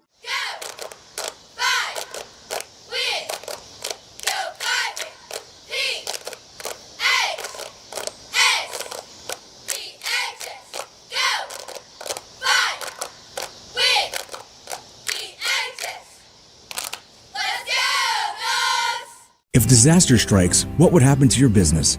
Let the professional team at Ellington Insurance make sure you're covered. Ellington Insurance offers a wide range of services from group and property insurance to commercial general liability, business auto, small business and workers' comp from companies you trust like Philadelphia, Liberty Mutual, Columbia, and Travelers. Ellington Insurance understands the needs of local businesses because they're one too. Contact them today and get covered in Portageville and Caruthersville or online at ellingtoninsurance.com.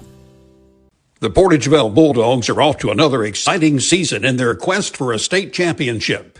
Lewis Roan Farms is a booster and supporter of Portageville High School sports throughout the year and extends their best wishes to the teams, coaches, players, and fans as they carry on the proud tradition of Bulldog sports with hard work, practice, and determination. Good luck and best wishes to the Portageville Bulldogs from Lewis Roan Farms in Portageville. Agriculture is not a fad, and it's not for the faint of heart. Long days become long nights, sacrificing time away from family, even on weekends, just so you can get the crop in and get the crop out. This is your way of life. At Farm Credit Southeast Missouri, we are 100% bought into your commitment. Because we are customer-owned, it is our mission to be your ag lender, and we intend to be your value-added partner for next year and the long term. Your ag lender will always be there. Call Jay Ward or Jack Giles in Portageville at 573-379-3461. Hey, this is Daryl Wilcoxon with Wilcoxon's Home Place Furniture and Appliance on the South Bypass in Kennett. School has started back. Maybe your child needs a brand new mattress set that he's outgrown. Football is kicking off, and we've got the recliners and the big screen TVs for you to sit and watch and enjoy the game.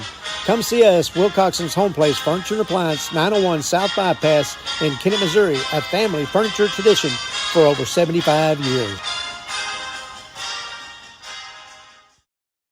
At First State Bank and Trust, your future matters to us. Whether opening your first checking account or growing savings for the future, we're here to help with innovative tools and personalized service. FSBT offers a range of deposit options to fit your needs.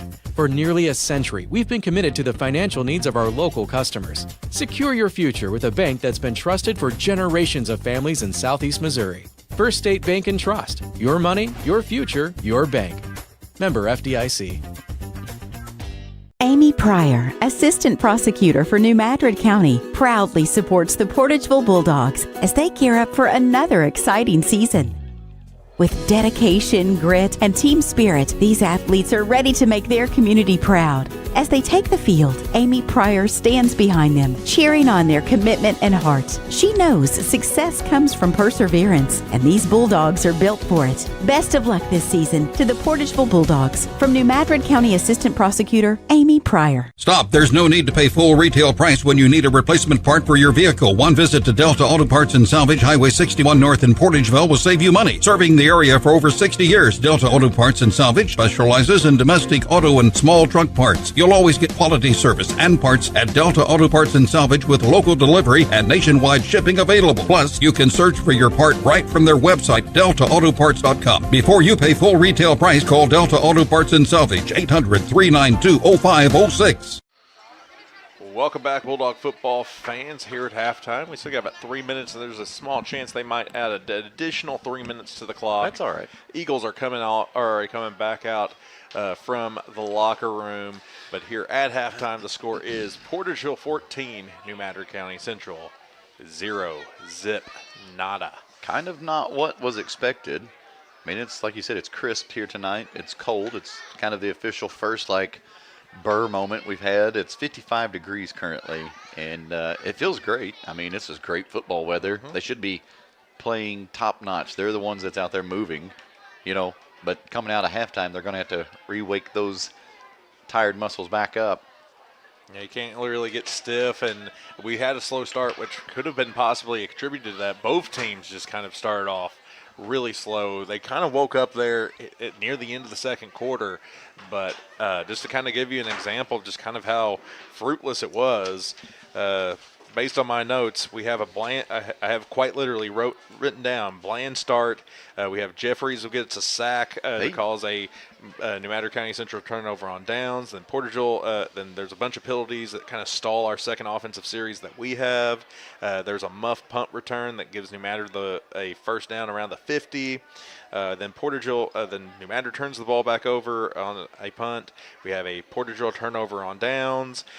We punt it, then New Madrid gets it. Parker Babb gets a sack that causes a New Madrid County Central turnover on downs, and that's where everybody kind of woke up, finally. They heard me say it. I said they were playing flat. We were. Everybody was. Oh, yeah. Not just us, but New Madrid. Like, everybody was, as you just said. But Parker Babb getting that sack and causing the turnover on downs. The very next series, we see Jack Bell get a 37-yard reception that puts us in the red zone. Parker Babb then scores a 19-yard touchdown to give us that 7-0 lead. Things are starting to wake up. We play some smash mouth football. Deuce keeps on getting fed the ball. We get a 39-yard run by Deuce, and then the very next play, a 3-yard touchdown run by him to make it a 14-0 game. But then New Madrid wakes up. They start running their 2-minute drill, a little bit of their no huddle. I still can't believe, I know he's not a running back, but they throw number 8, Malachi Hughes, back there, and he's very tall. He's a very tall back, but every time they have him and they give the ball to him coming as just a normal running back, that's their best plays, and they're getting their biggest pops and their biggest momentum. I wonder if it's just a misread on him, studied film on him, and they're utilizing him somewhere different on their offensive scheme, coming into this game, and it's taking us to the secondary to actually catch on, oh, wait. We need to stop this guy. Even then, just looking at the kid, whenever he gets the ball and whenever he's in the backfield, he is a big guy, and he looks like he is an athlete, and I cannot believe they're not trying to get the ball in his hands more often to make it a game. I'm glad they're not, because it's given Portageville this 14-point lead. But during that last drive, the couple big plays they got, they were handed it off to him. There's some penalties that kind of went New Madrid's way. A lot of penalties that went against New Madrid so far in this first half. That quarterback's warming up his arm to be throwing some deep passes. I don't know if I like that or not. I mean, it's well, and he might need to warm up in general, because he hasn't necessarily thrown the ball that well. He's throwing some dimes out there right now, just with his, I would assume, quarterback coach or head coach, and. But he's been overthrowing his receivers, or underthrowing them. He has not been on the money. He's on the money right now, but that's a lot different playing pitch and catch from the 40 to the goal line than whenever you have. That's different when you get two Bulldogs pressure in your face. And when you have Braden Jeffries and Eli Wheeler trying to make a sandwich out of you, that kind of changes your tune. That's right. Another quick shout out there to a listener, a watcher on YouTube, Ashley K. Russell. Bring the Boom Dogs. And they are. And Tiffany, we do have a great volleyball team this year, and we are going to get over that hump. How about that? And we need to get over that sectional hump. I know Coach Sasha is just chomping at the bit to pull that off. Give a shout out to the volleyball players, seniors Glow Farmer, Taryn Irby, Mia Shear, who's a cheerleader right now out there on the field, Maggie Priggle, Juju Priggle. All of the help that they have done. They are an excellent team. They've worked together a lot. Of course, you got Dee Dee Alterbridge. She is also a key contributor. So, yeah, come out and support the girls' volleyball. Where they're playing Saturday? Or they're playing Sunday? Not Sunday, Monday is when they'll play. Oh, okay. But it was at Malden. It's at Malden. Unless we have an 8-team district, then they are playing the 8 seed on Saturday. Okay. They'll just either way probably go to the Portageville High School either website or their Facebook page. I'm sure it's listed there on where upcoming events. Or if you see see Principal Stone just out in the public, just ask him, and he'll probably tell you. Yeah. All right.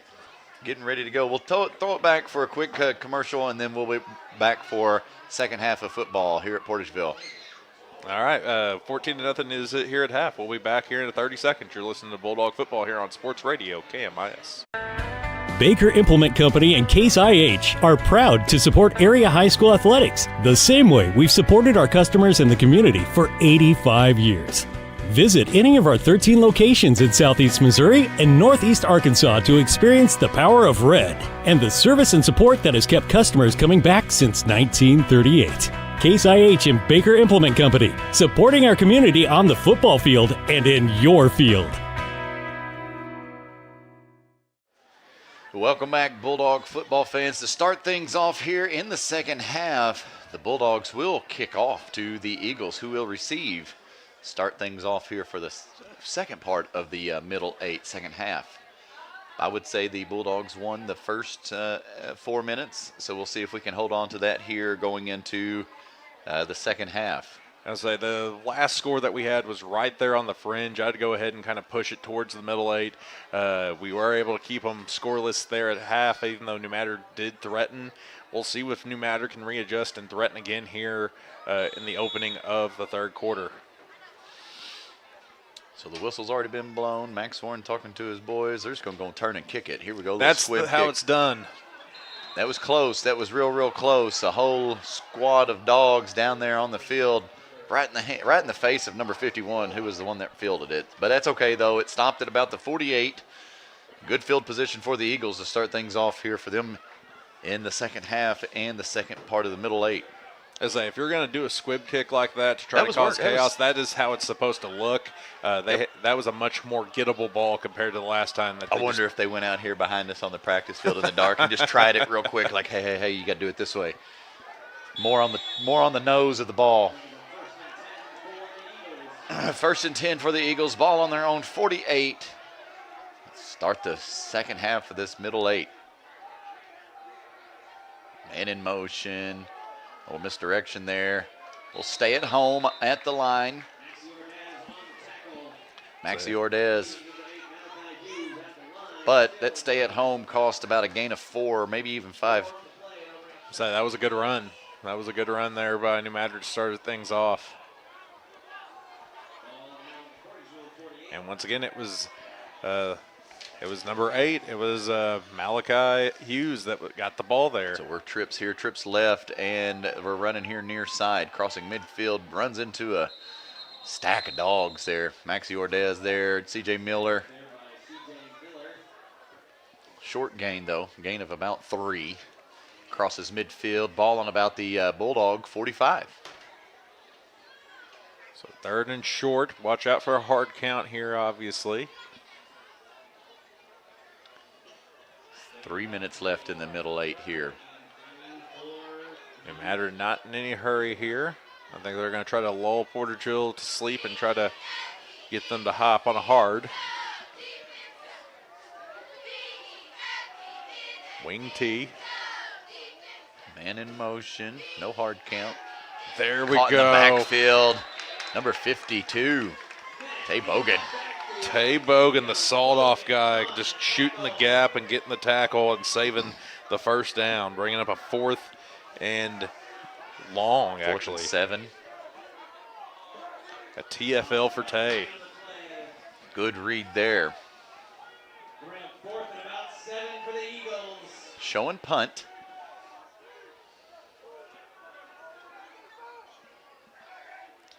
So Deuce drops back.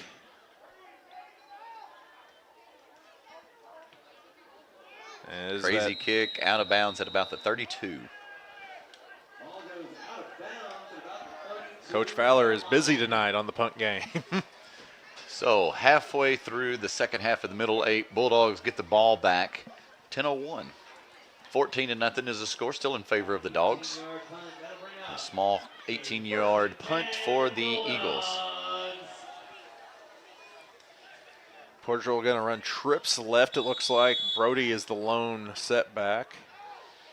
Parker Babb scooting in a little bit tighter, a little closer. Scoot in. There you go. He always checks in on the line with the referee to make sure he's on the line. Parker with another adjustment out. They don't pass. They hand it off to number 20, Brody Warren. Gets a gain of about 4. Maybe 5, Mr. Davidson. Goodness. I feel that was kind of an RPO there because it looked like Parker was kind of expecting it a little bit, but it's just one of those things where Max got the call on it. If he saw the run was there, hand it off to Brody. If he didn't, just go ahead and go into the pass protection. But luckily, he saw enough yardage there to just give it off to Brody to get that 5. 2nd and 5. Ooh, play action. Quarterback keeper crosses the 40. Gonna be close enough for that first down. We'll see if he gets a gain of 5.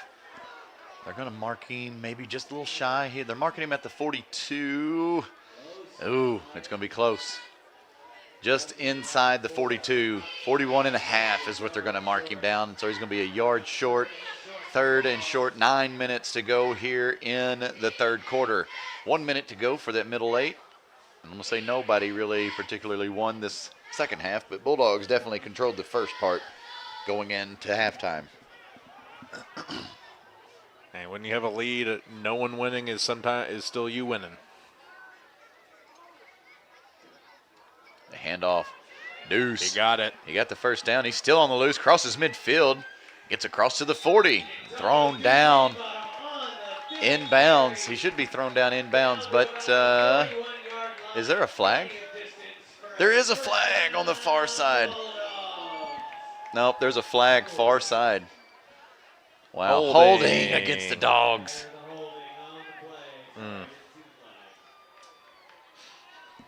Oh, man. That was a good run, too. So instead of being 1st and 10 in Eagle territory, it'll be 3rd and 8. 7. That's not the meme. It's 6-7, not 8-7.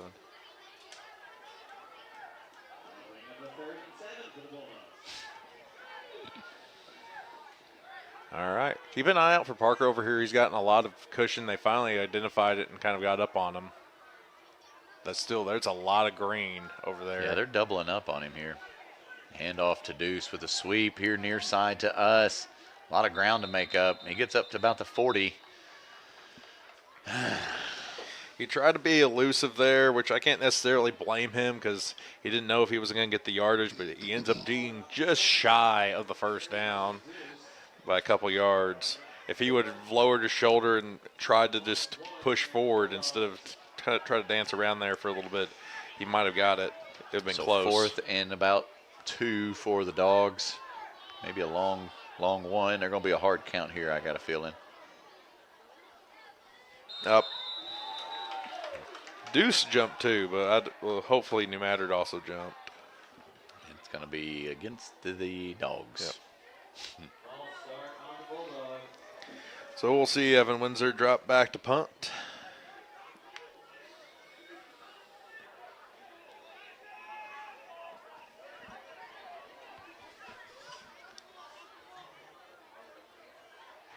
.7:31 left to go here in the 3rd quarter. Portageville up 14-0 over the New Madrid County Central Eagles. But the Dogs are punting off of the toe of the Warlock, Evan Windsor. End over end.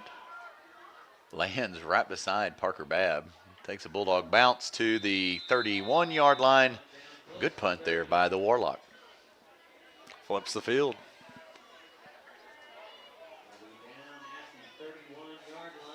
Dare I say he is the best punter I've seen in my history of calling Portageville football games.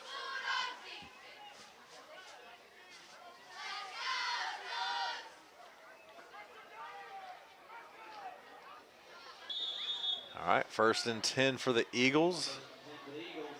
They're going to run a traditional shotgun.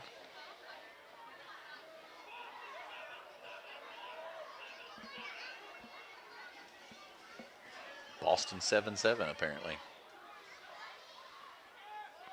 Flag for a false start. There, that's quarterback slides across the 30, but that's coming back. Yep. Good job from the defense there. Whenever a quarterback slides like that and is giving himself up, you're not allowed to touch him, and our defensive players held up and did not. They recognized it and gave it to him.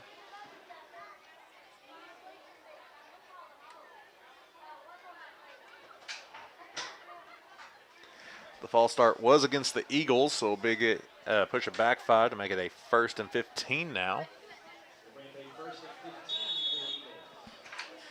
Having a little bit of a deja vu from the first half.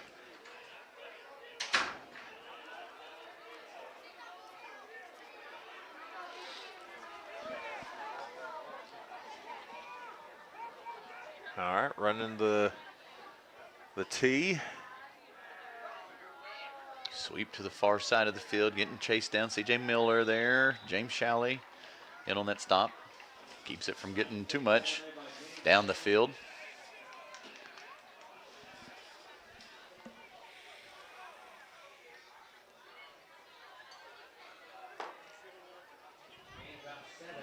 .6:30 now left to go here in the third quarter. Portageville really up feel that 14-0. lull again. Hey, man, just got to wake it back up. Wake that dog back up. Going back to to pass.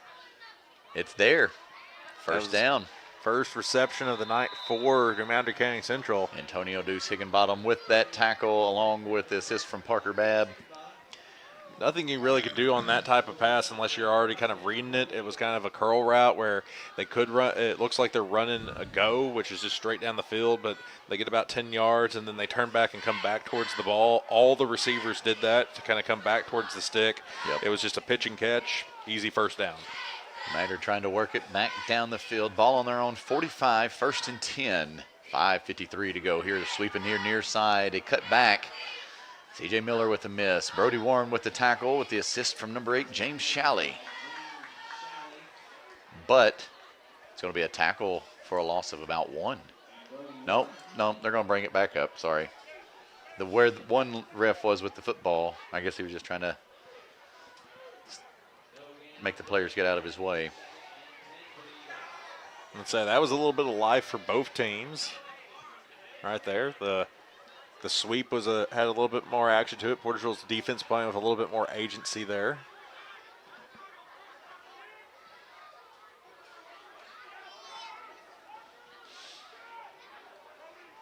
Shotgun formation for the Eagles. Dropping back to pass, looking here near side. Little hitch pass.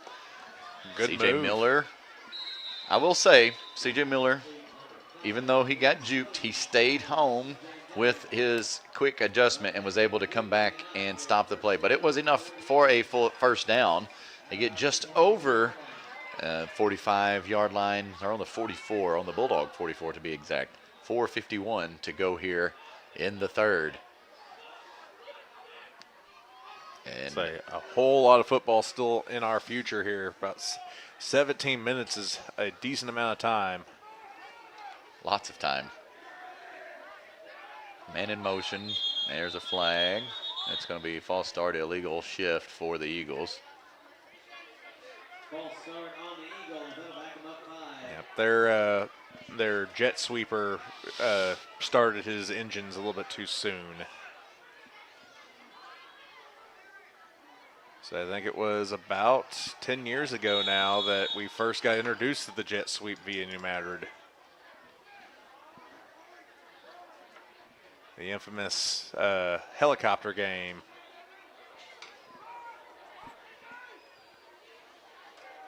Ooh, there we go. That's smash mouth football for you right there.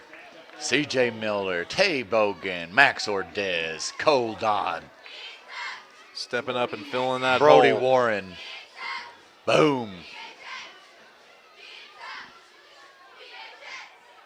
Second and 13 for the Eagles. Stepping up and laying a lick.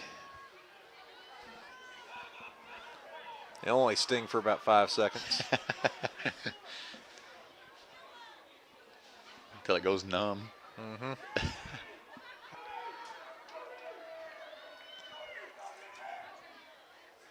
All right, pistol formation. Good movement there, but it is going to come back because I believe that is a holding penalty. In fact, I think I heard Coach Red, the first one to yell hold. He was definitely yelling hold. Yep. Sounded like, I don't even know, William Wallace or something. Hold.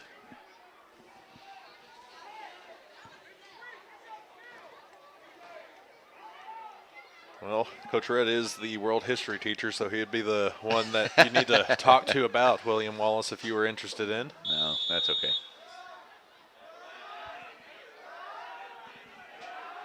So it'll be now 2nd and 22. As we'll say, Little Ronnie said, but they didn't score 2 years ago. No lights flashing there.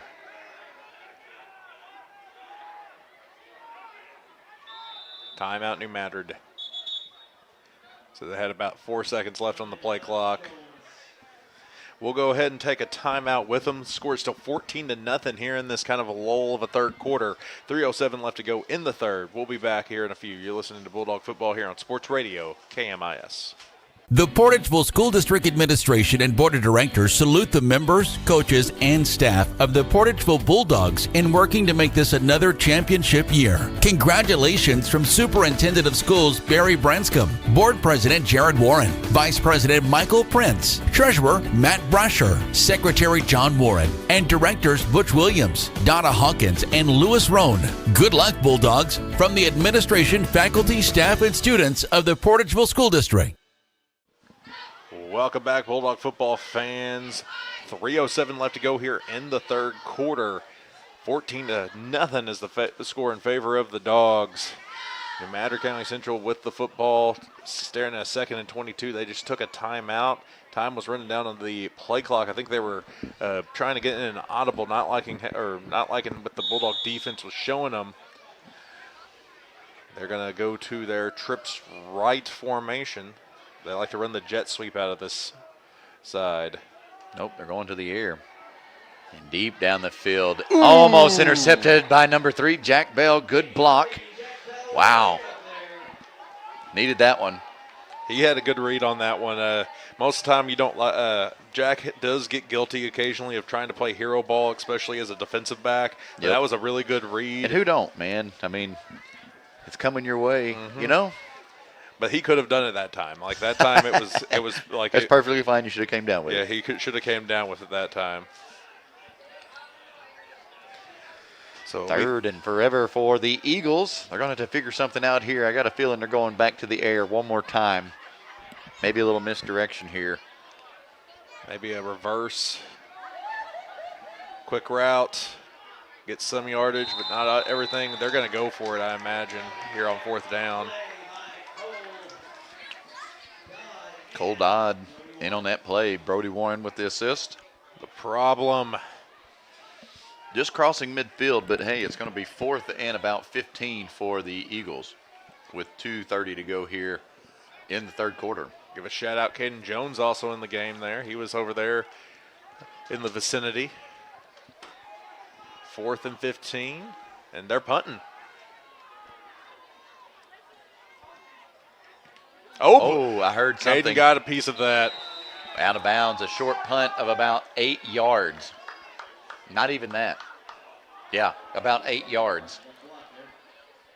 Yep, Caden Jones got a piece of it. It wasn't a formal, like, just boom type of block, but it was a hand that prevented it from going. Something was in there, yep. All right, so 1st and 10 for the Bulldogs. Ball on their own 41-yard line. 2:19 to go here in the third quarter. We could put it away here. I feel pretty confident. I know there's still a lot of entire quarter, but I feel pretty confident if we can punch one in here, we might have the game in hand. I think we're needing to switch balls out, maybe. I'm not for sure.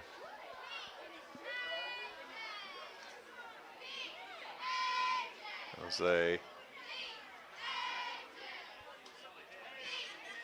See, TJ's running to go get something.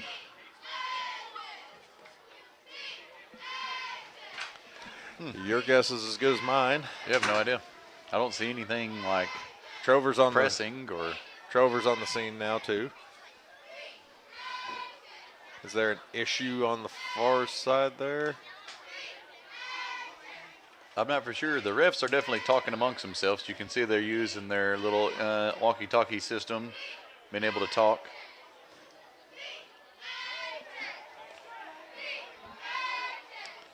Well, it looks like whatever it was has been situated. Did the drone get kind of wonky? I don't know.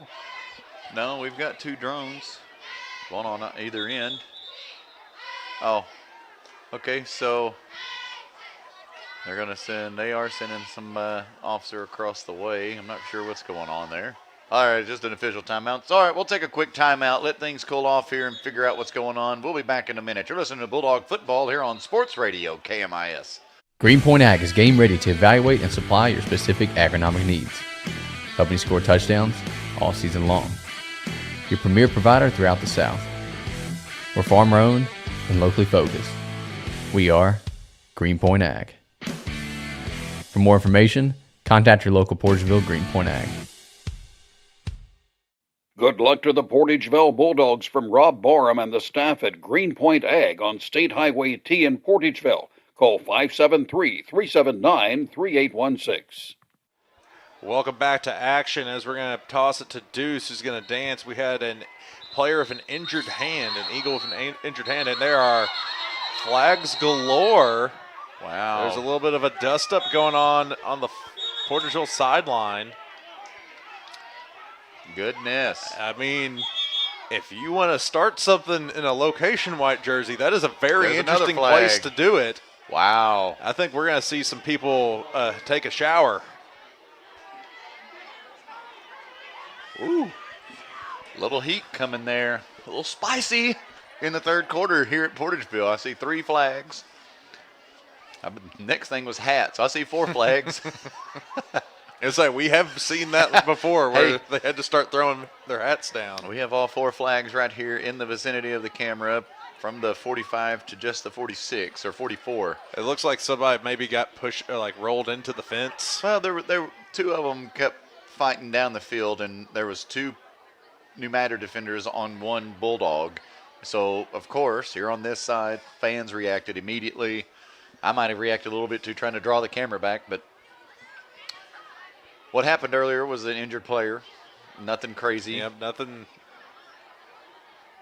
Personal foul against Portageville. Unsportsmanlike conduct against New Madrid.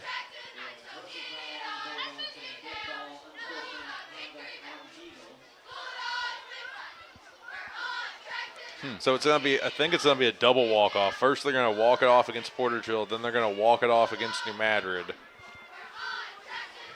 Because it's not offsetting.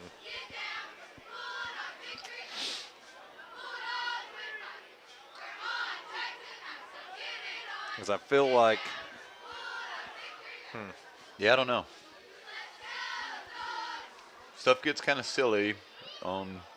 You got to really. He was out of bounds. You have to really know the book, man. When you get to know when a penalty like this happens, and then which one supersedes the other, and so he was out of bounds at the 48.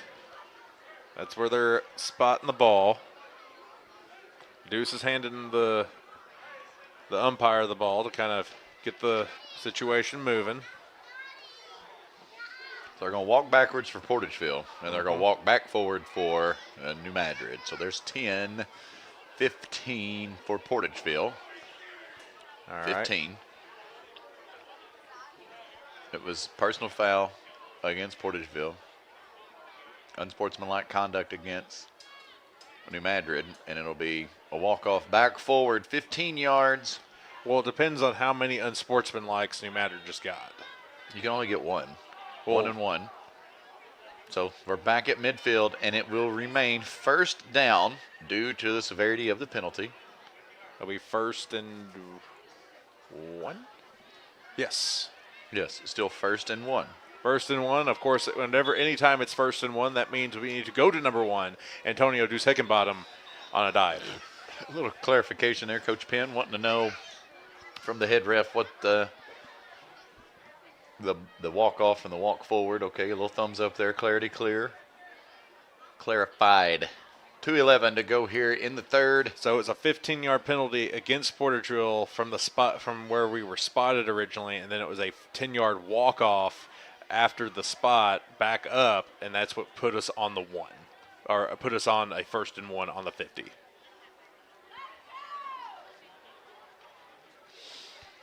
Definitely some confusion.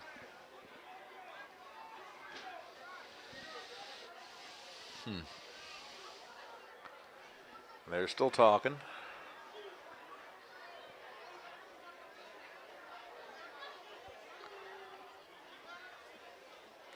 As they're coming to a conclusion, I think we are about to have playback underway, yes.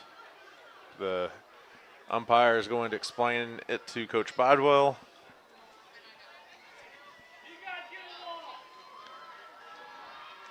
And now the refs are, another ref is lecturing the New Madrid team and the Portageville team about. I think he was trying to tell them why and what's happening out there. So one of the refs just explaining what happened there. Another ref explaining to the far side coach. Another ref explaining to our coach here. Let's just play some football. Oh, they're going to move it back now. Okay, so we're going to be on the 40. At this point, I just want us to snap the ball. First, second and 11, 12. Second and 12. Yes. First and 12. Okay. There we go. 1st and 12. There we go. 1st and 12. Our long national nightmare is over. Man in motion, Parker Babb. They feed it to him. Midfield, still on his feet, shakes one. Runs into the back of Terrence Boyd, pushes him down. He's still going, though. Somehow still going, and he gets to the 35, first down. Oh, man, that was great. Oh, no. Oh, it's a fumble. Never mind. It wasn't great. What's the flag for?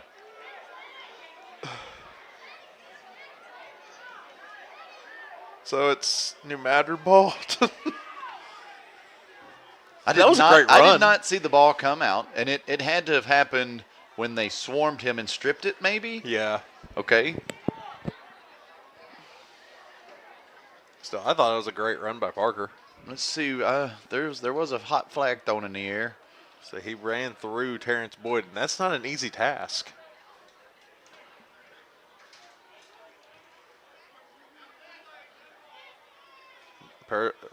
Okay, a dead ball unsportsmanlike against Portageville.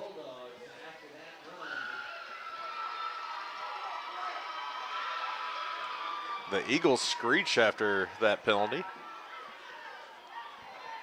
Yeah, I'm not for sure. So it remains Portageville ball. So it's 1st and 10 Portageville ball on the 50. All right. We just need to get out of the third quarter. We just need to get out of this quarter. We've got 1:54 to go here in the third. And the Eagle fans fired up over on the far side too. Back to pass. Max Warren airing it out. And it's caught. Jack Bell, baby! Oh. That was a heck of a catch from inside JB3. the 10. We're close to inside the 10. Let's see where they mark him down. After all of that, Warren to Bell, chaos. baby. Where do they have him at? I can't see the ball. After the penalties galore, the personal fouls, and that will be a first down. It's regardless. It's in the Baker Implement red zone. It is a 40-yard touch, or is a 40-yard So snag. we're on the 12-yard line, Mr. Davidson. We're on the 12. So 38 is what he got through the air. Got a little quiet here. Brody in the backfield. Laws in the backfield. Deuce and Bell on the far left. They hand it off to Laws. Runs it up the middle. He's inside the 10 now. 2nd and about 7.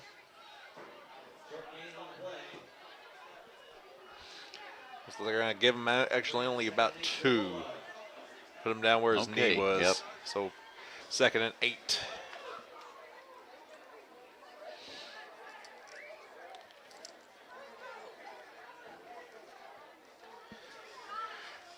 So Portageville taking their time. 45 seconds left in this twilight zone of a third quarter. Good snap. Parker Babb finds the seam there to the left. Tries to fall forward. It gets inside the 10 now. We are on about the 6-yard line. And 21 seconds to go here in this third quarter. Do we try to get one more playoff, or I think they're going to let it go to the fourth and final quarter. Yep. That's what's going to happen. We're going to reverse sides of the field going into the fourth and final quarter here at Portageville. It's still 14-0, but the Dogs are looking to answer when we come back. You're listening to Bulldog Football here on Sports Radio KMIS. The city of Portageville extends congratulations to the Portageville Bulldogs on another fine year. You represent our school and community in a very positive manner and have contributed to making this year's team one of the best ever to wear the blue and white. On behalf of the city of Portageville, Mayor Michael Cook Jr., Alderman Gary Falk, Dennis McCrate, Rob Smith, Chris Simmons, City Clerk Rachel Rather, and all city employees send their very best wishes. Good luck, Bulldogs, from the city of Portageville. Welcome back, Portageville Bulldog football fans. Mr. Scott Norman next to us is pioneering cheerleading for us, giving numbers to the cheerleaders when he actually meant to say our freshman. Yeah, he said number 9, Ava Shear, and everybody just kind of looked at him. He was like, my bad, they don't have numbers, that's the grade. Close enough. I am personally glad that we are out of whatever that third quarter was. That was a quagmire. There was nothing in the middle or the second half of the middle eight that either team won. It was both moot on either side. But I will say we won the first half of the middle eight in the second quarter, going into halftime, making the score 14-0. It'll be third and about 4. Ball on about the 6-yard line. Fresh set of 12 minutes on the board. Start this fourth final quarter here at Portageville. Doing the heavier eye package right here with Brody in at fullback, sending Parker Babb in motion. They run it to the left. I see a fumble. Flag. I see a flag, though. Flag came in before. It's going to be like an illegal shift, I think. Yeah, so they're going to decline it to get that fumble.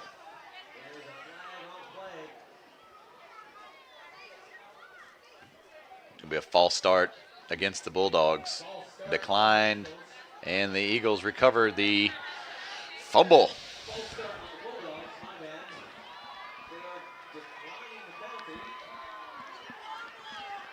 That'll be Eagle football. So the weirdness of the third quarter is still lingering with us. Luckily, it's deep in New Madrid County Central territory. Bulldog defense just needs to not bend. We had a fumble. We fumbled the football. All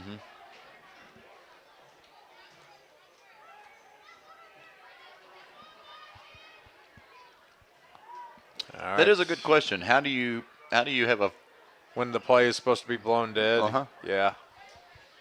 Huh.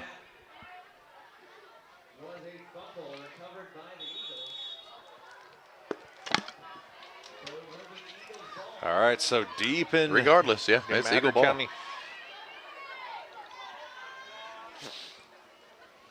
All right, the pitch on a sweep. Tay almost got him.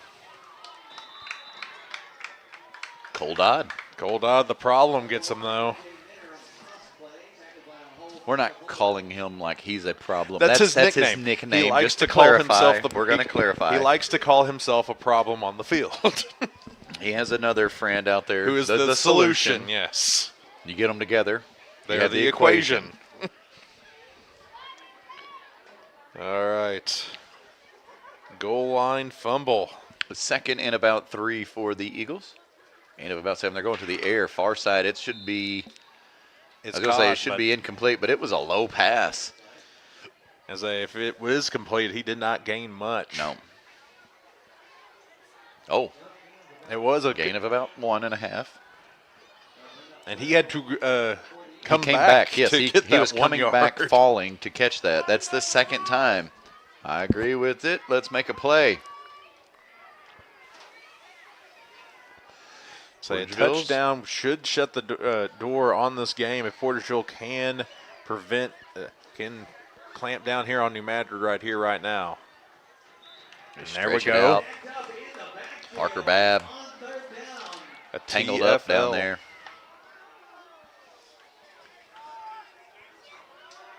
Just what the doctor ordered a TFL, it'll bring up a 4th and forever. Even though time is run of the essence for the Eagles, I don't see them being that aggressive to go on 4th and 3 this deep in their own territory.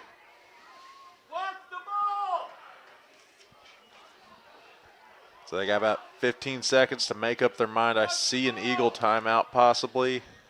They are going to do a hard count.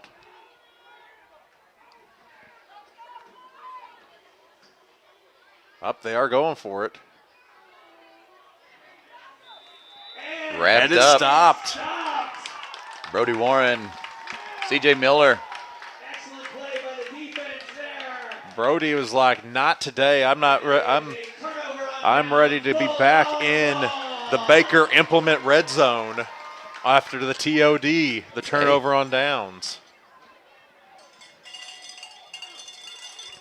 So a touchdown here should put things out of reach. It should make it ball game Portageville, but we just got to get those 6 points. Yep, ball on about the Eagle 15. We're definitely inside that Baker Implement red zone. We just got to connect here. We was here last time. We've got to do it last series. We've got to do it here on this series. Hand off to Babb up the middle. He's rolling with some steam, like he's got something to say.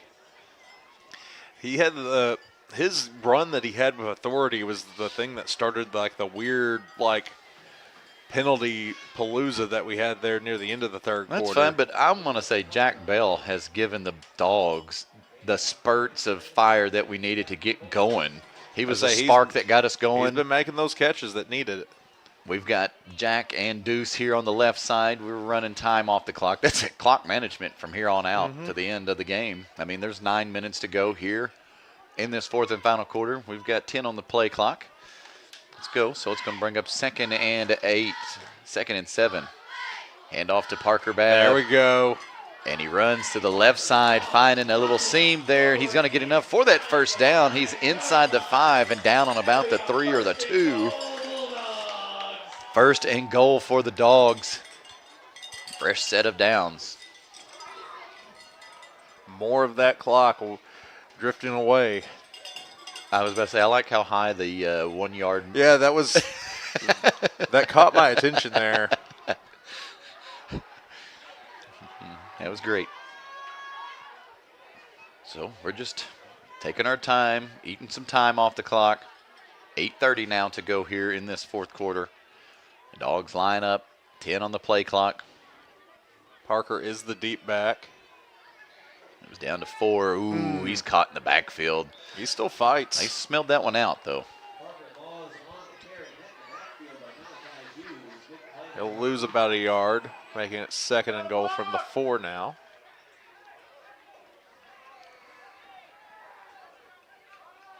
Let's go extra heavy. Let's bring in the metal. Let's add the distortion. Get Tay and Eli, and looks like Tay and Eli might be eaten up. They're still going to be on the line.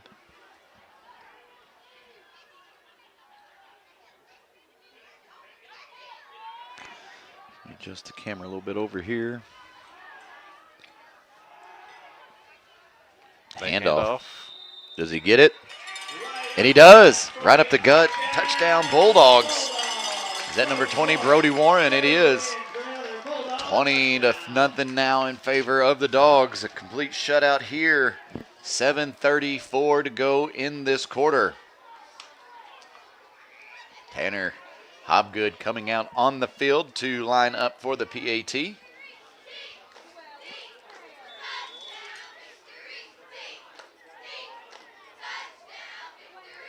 Here's the kick. It is up. And it is good. And even back into the chain gang. It's 21-0 here on Thursday night in Portageville. 7:34 when we return. You're listening to Bulldog Football here on Sports Radio, KMIS. We are pioneers, dreamers, the ones they said would never make it, and the ones still trying. We're lifesavers, life changers, those who bring life to your world. We're where compassion meets precision and empowerment meets innovation. An expert system of care where love abounds so that God can do the impossible. We are NEA Baptist. Welcome back, Bulldog football fans. 21-0 is the score after the Bulldogs had a fumble on the goal line, but they were able to put together a stout 3-and-out that allowed Portageville to get the ball back right there in the red zone. But then Portageville was able to punch in thanks to a 4-yard touchdown run by Brody Warren to make it 21-0. I think they're going to do the little onside kick again. We might do the formation that we come out to try to do the onside kick, but I feel like we might pooch it a little bit higher.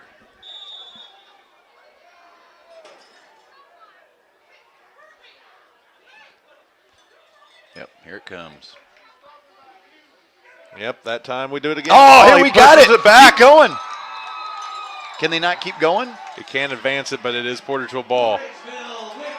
Number 34 with the recovery. Is that Novak? Blake Novak, yep. Blake Novak with the recovery. There was a wall of Bulldogs coming that way for the onside kick. It was recovered at the 49. They won't let them advance any farther than that. I didn't know you could do that. If it doesn't go past the 10.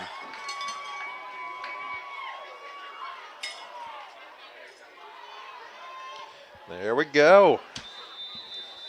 So expect a heavy deuce of Parker Babb, Brody Warren, and even Deuce. And a timeout for the Eagles to start things off after that kickoff, botched kickoff for the Eagles. They didn't get the return.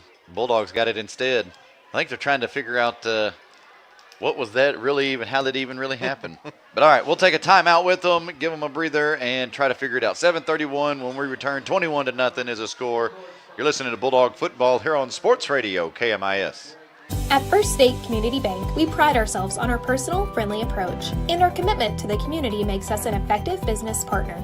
That's why we're proud to announce that our efforts have earned us the title of Best In-State Bank for the state of Missouri, awarded by Forbes. We are incredibly grateful to our customers who allow us to be their trusted financial partner. Thank you for your confidence in FSCB and for this recognition as one of the best banks in the state. First State Community Bank. Success starts here. Member FDIC. Online at fscb.com. Welcome back, Bulldog football fans. Onside kick recovered by the Dogs. New Madrid County Central had to take a timeout just to figure out what just happened. They got one timeout left here with 7:31 left to go in the ball game. Portageville up 21-0 over the Eagles. I feel like that's some new jerseys out there for the Eagles. A handoff to Brody Warren. He breaks free. Oh, and he gets brought down. I looked by his face mask. But I'd say that was it wasn't by his face mask. It was from his shoulder pads, but it was a pretty he landed face first. From the 49 down to the 22. 27-yard gain there by Brody Warren. Yeah, he came down hard. But he popped right back up.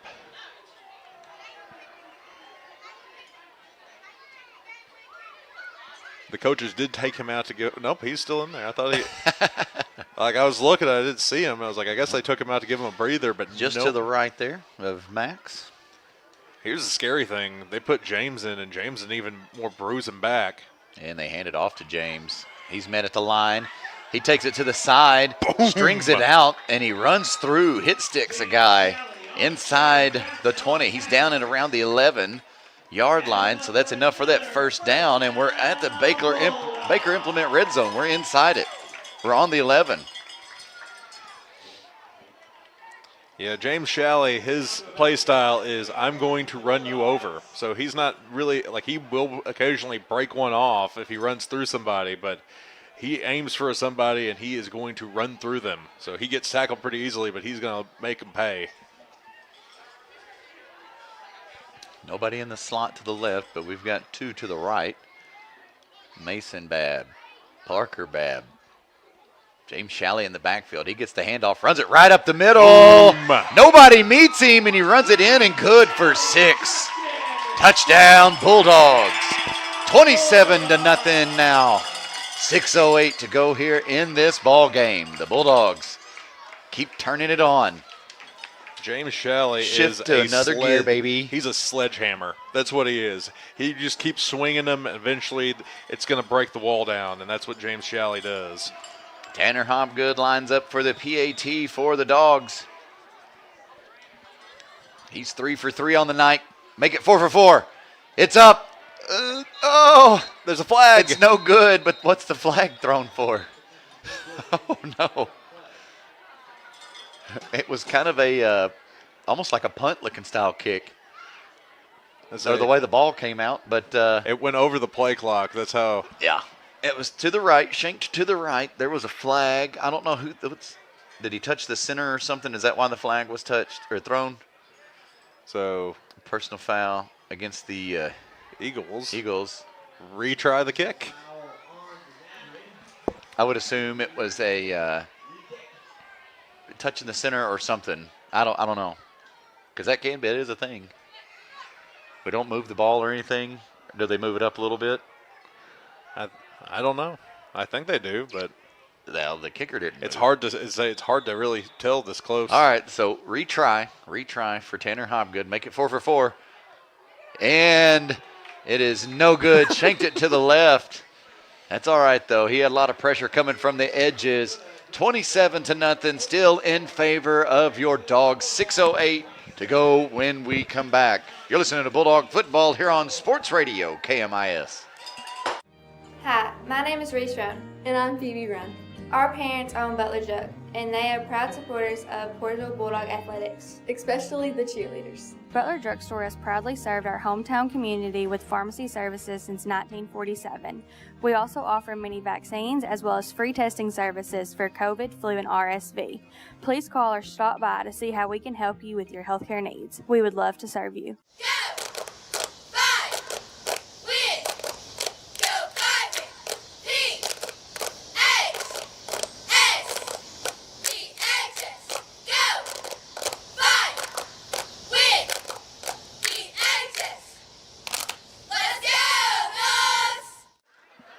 Welcome back, Bulldog football fans. The sledgehammer, James Shalley, came in there like Peter Gabriel and scored 6 to make it a 27-0 score in favor of our Dogs against the New Madrid County Central Eagles. I know that's the original, but I prefer the cover by Dave Matthews. You gotta check it out. I prefer the cover I heard in Cape in college one time at some random bar. I might have been there. 6:08 left to go here in the fourth quarter. Kind of a weird onside kick there. They missed it. And it's still Yakety loose. Sacks. Did we get it? Did Portageville get it? There's a fight for it. I don't think we got it. Blake was like, I had it, but he had it in his hands, but it wasn't his. Recovered by the Eagles on their own 32-yard line. Maybe that becomes Blake Novak's specialties is onside kick recoverer. I'll dive into a pile of people and end up with the football somehow. Hey, the Larry Mayberry special. Absolutely, just crash through there like a bowling ball, and somebody's gonna let loose. I promise. All right, so 1st and 10 for New Madrid County Central. We got about 6 minutes left to go here in the ball game. They're going to probably go to the air a lot. And you are correct. A little pressure in the backfield. Bam! That's his second sack of the night. Braden Jeffries with the assist from number 30, C.J. Miller. Braden Jeffries is hungry tonight. He packed multiple sack lunches. Down at around the 26-yard line, so a sack of about 8 yards. Wow. That's more than that, Norm. sorry, bud. Might need to take Purgle's math class or. Let's be honest, all of us would be more Todds. We would be. We'd be in Higgs. Yes. No doubt. All right. That's no shade throwing towards Miss Linda. Just Miss Linda teaches the hard math class. Almost intercepted. Cole Dodd, he saw it. He was just a little too far on the inside on that read. That's okay, though. Pass was broken up. It'll be incomplete. 5:15 to go here in this game. 3rd and forever for the Eagles. Just nothing seems to working out for them here tonight. They put up a fight there near the end of the quarter. The third quarter in general just kind of was odd, but then it's a tale of two quarters. They almost were mirror examples of each other, where the first quarter and the third quarter sluggish, just kind of weird and whatnot. Then the second quarter, Portageville was able to get 2 quick scores. Man in motion for the Birds. He's going to go out wide. There's a flag for hold or something. We do have, it might be a chop block. We do have a Portageville. It's Eli Wheeler slow to get up. No, it is Braden Jeffries slow to get up. He does get up under his own power.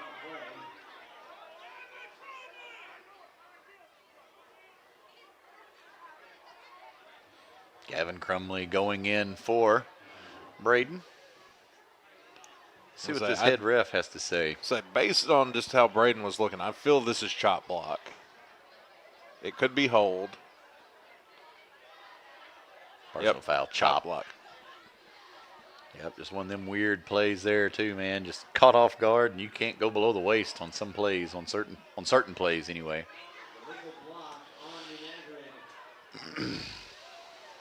Well, you can't just take someone's legs out. That's the big thing. I know in the olden days we had the old high-low whatnot, but that's kind of been outlawed. 5:07 now left to go here in the fourth quarter. And the Eagles run it right up the middle. Caden Jones. Yep, Caden Jones, James Shalley in on that. So the Eagles trying to recover. It was 3rd and forever. They recovered about 10 on that one. Which, Portageville in that particular point, it's similar to near the end of the half there, where we're playing more prevent than anything. There's a third of the field in front of us, so if they gouge us for a decent amount of yardage, that's fine as long as we're keeping them behind the sticks, and they're still 4th and forever. Back to punt, high, takes forever to go. It looked like you tried to pass it for a second. Doesn't even break midfield, and it stops at about the 49, 48 and a half. 14-14 left to go here in the ball game. Portageville leads in Madrid County Central 27-0 as we'll take over on the 48. I think. Yep, 4:14. We can expect a lot more new jerseys starting to come in. CJ Miller, he gets to play on defense, but I think he's coming in to play some fullback and play some Brody. No, Cole Dodd looking like he was coming out there. Good to expect to see him to run out. James Shalley still out there. All right, let's see what CJ Miller does, this fullback here.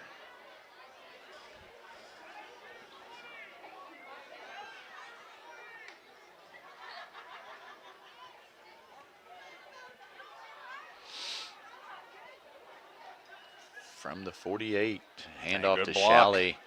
Good, still blocking up the line there. Shalley still on his feet, dragging guys down the field, down in almost to the Baker Implement red zone. Oh my goodness. From the 48 to the 22, Mr. Davidson. I have been pounding this You've for said the last 3 years. I swear. He is the best. He's my favorite back to watch, and he doesn't get the numbers like Deuce does. But with him of Deuce graduating this year, next year, the rise of Shalley will be something to witness. Speaking of which, both the problem and the solution, I believe, are out there on the field now. I see Cole Dodd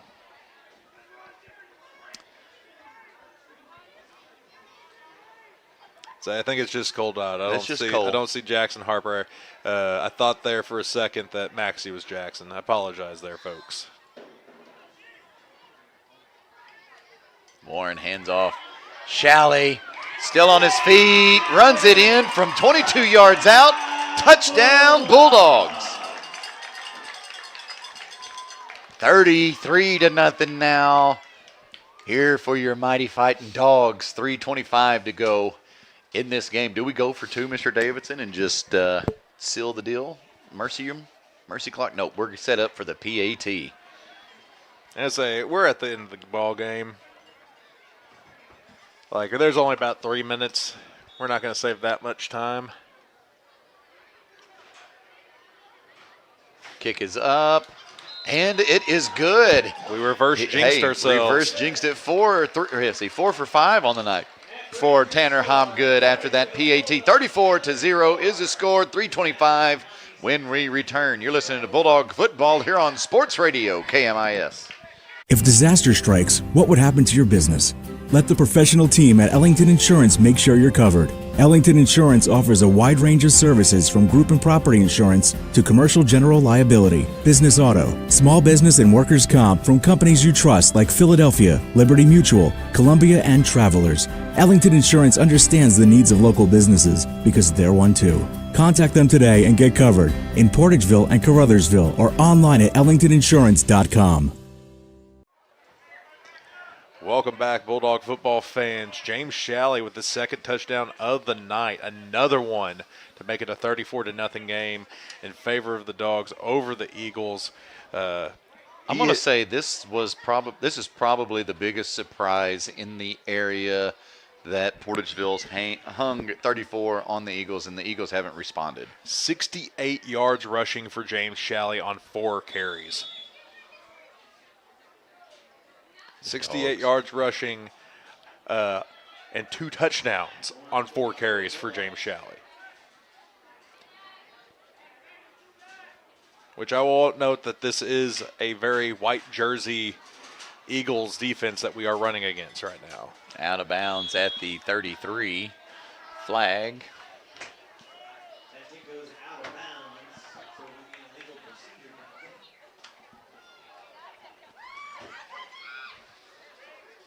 So New Madrid will get to have decent-ish field position on what will likely be their last offensive series of the night.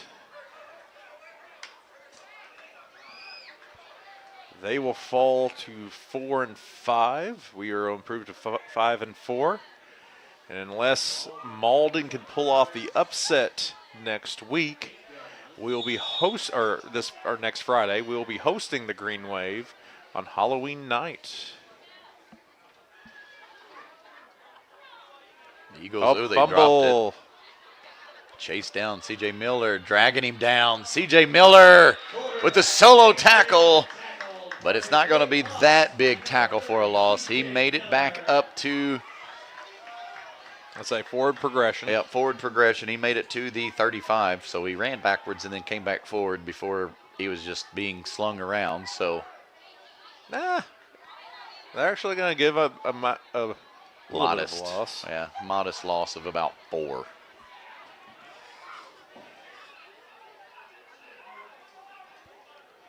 Even more second stringers coming in. I'm going to go ahead and get my number 6 in for the Dogs. That is Alex Wilburn. We got Mason Babb, far side, Jack Bell, far side. Man in motion here, coming near side to us. Number 6, a little bit of an arm tackle there. Tackle made by number 14, Cole Dodd. Number 4, actually. Number 40. Tyson Farr. At the tackle. That's a freshman. Okay, it looked like 14 standing up, but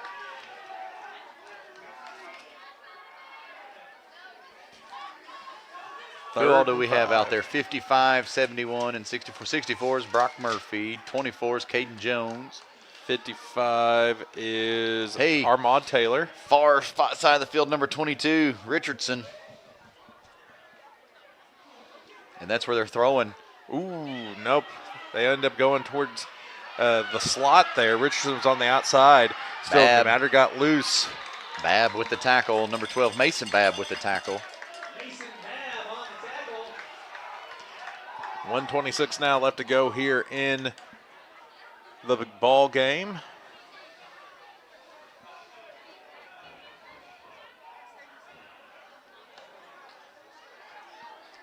Come on, JV. It's all right. Keep the seal the shutout.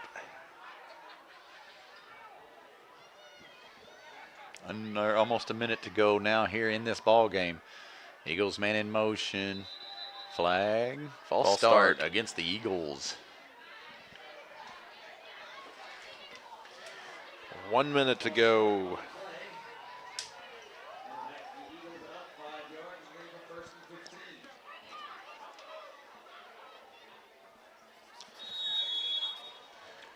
Mason Babb had 14 yards rushing this half. Actually 14 yards rushing all game. Under the minute mark now. Eagles taking their time. Ball on about the 29-yard line. Second chance here to keep this shutout alive. They do the sweep here near side. Number 55 pulling down from behind. Armand Taylor. Met at the line by Caden Jones. And number 64, Brock Murphy. 25 seconds to go here in this ball game. And it looks like they might be calling it, or they got enough time to run one more, but I think they might be calling it a night. Yep, they might try to run this one more.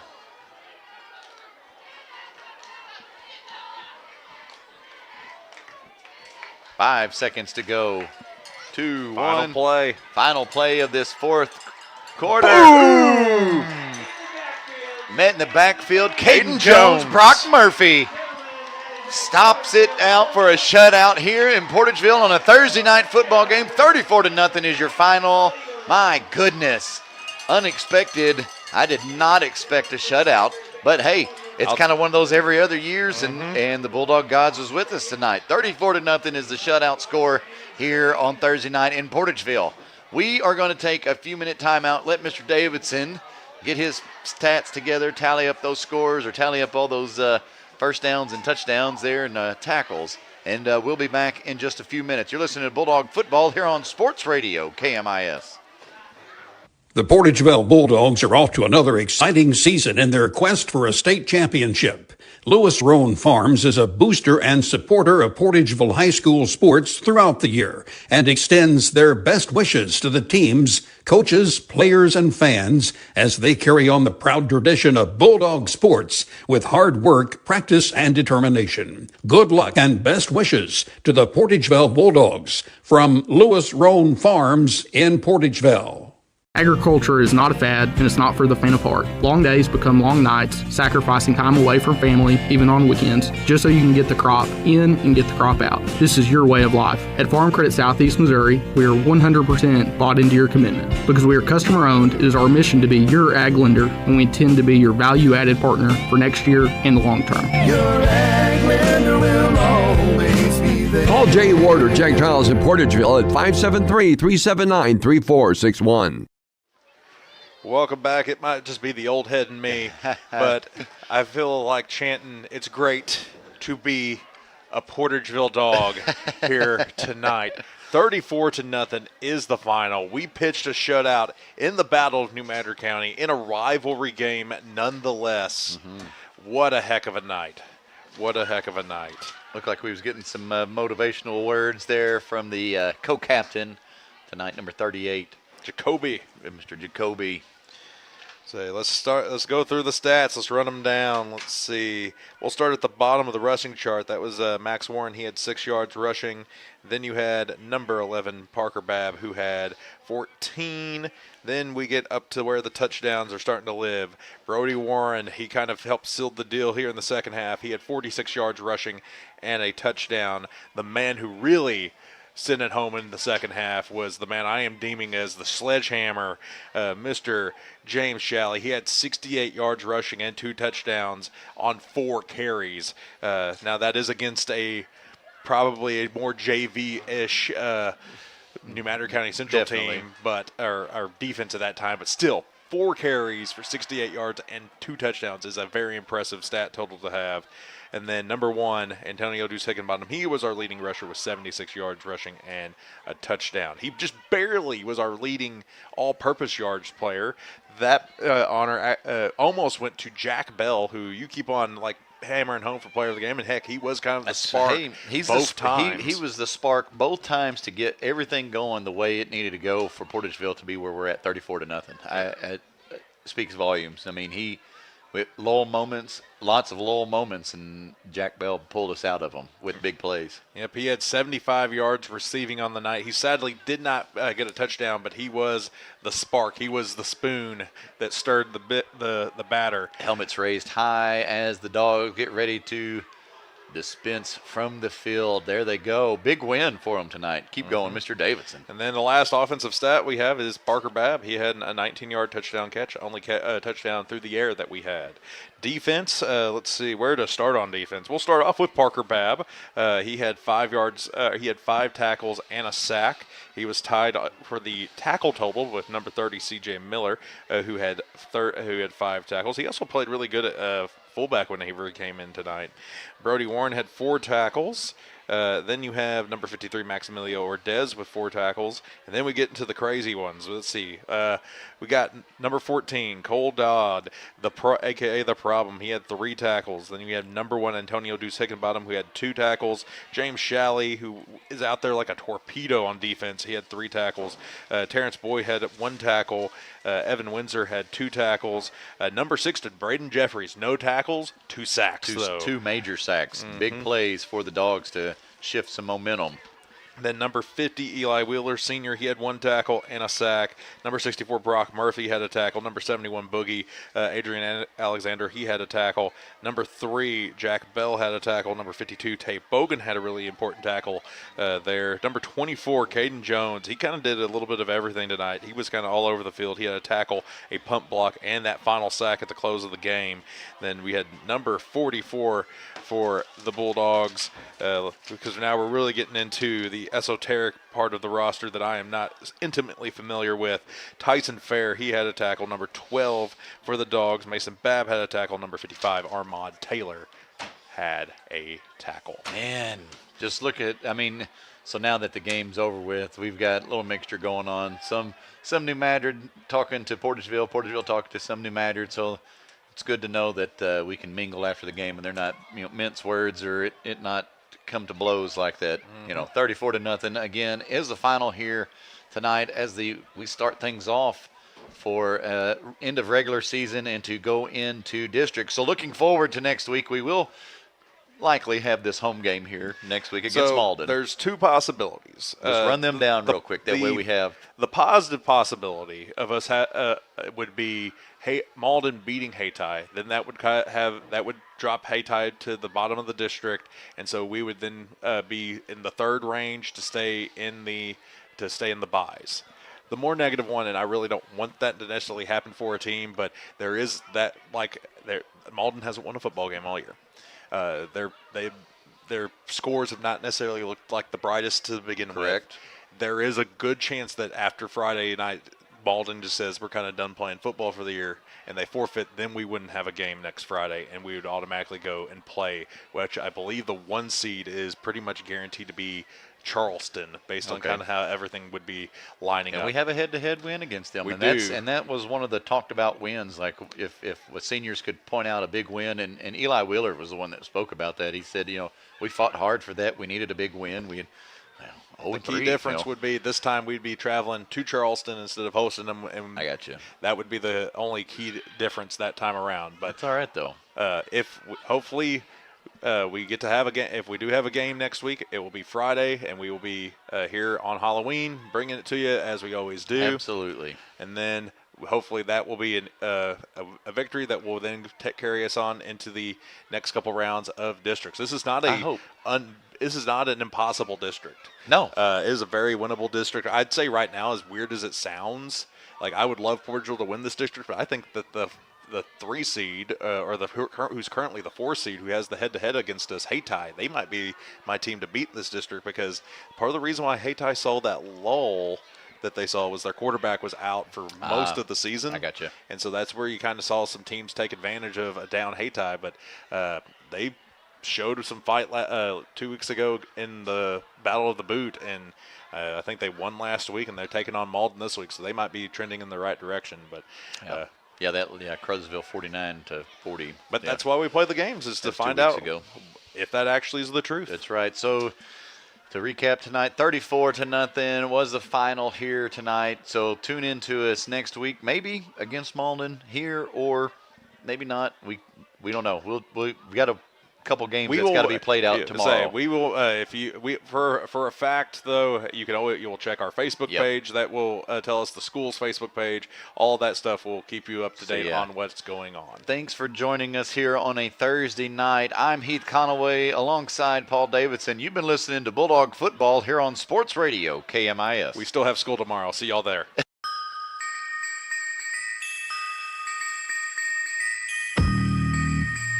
This has been Portageville Bulldog Football. Our broadcast presented by Farm Credit of Southeast Missouri, Baker Implement Company, NEA Baptist Hospital, and by Wilcoxon's Home Place Furniture. Title sponsor for our broadcast, First State Bank and Trust.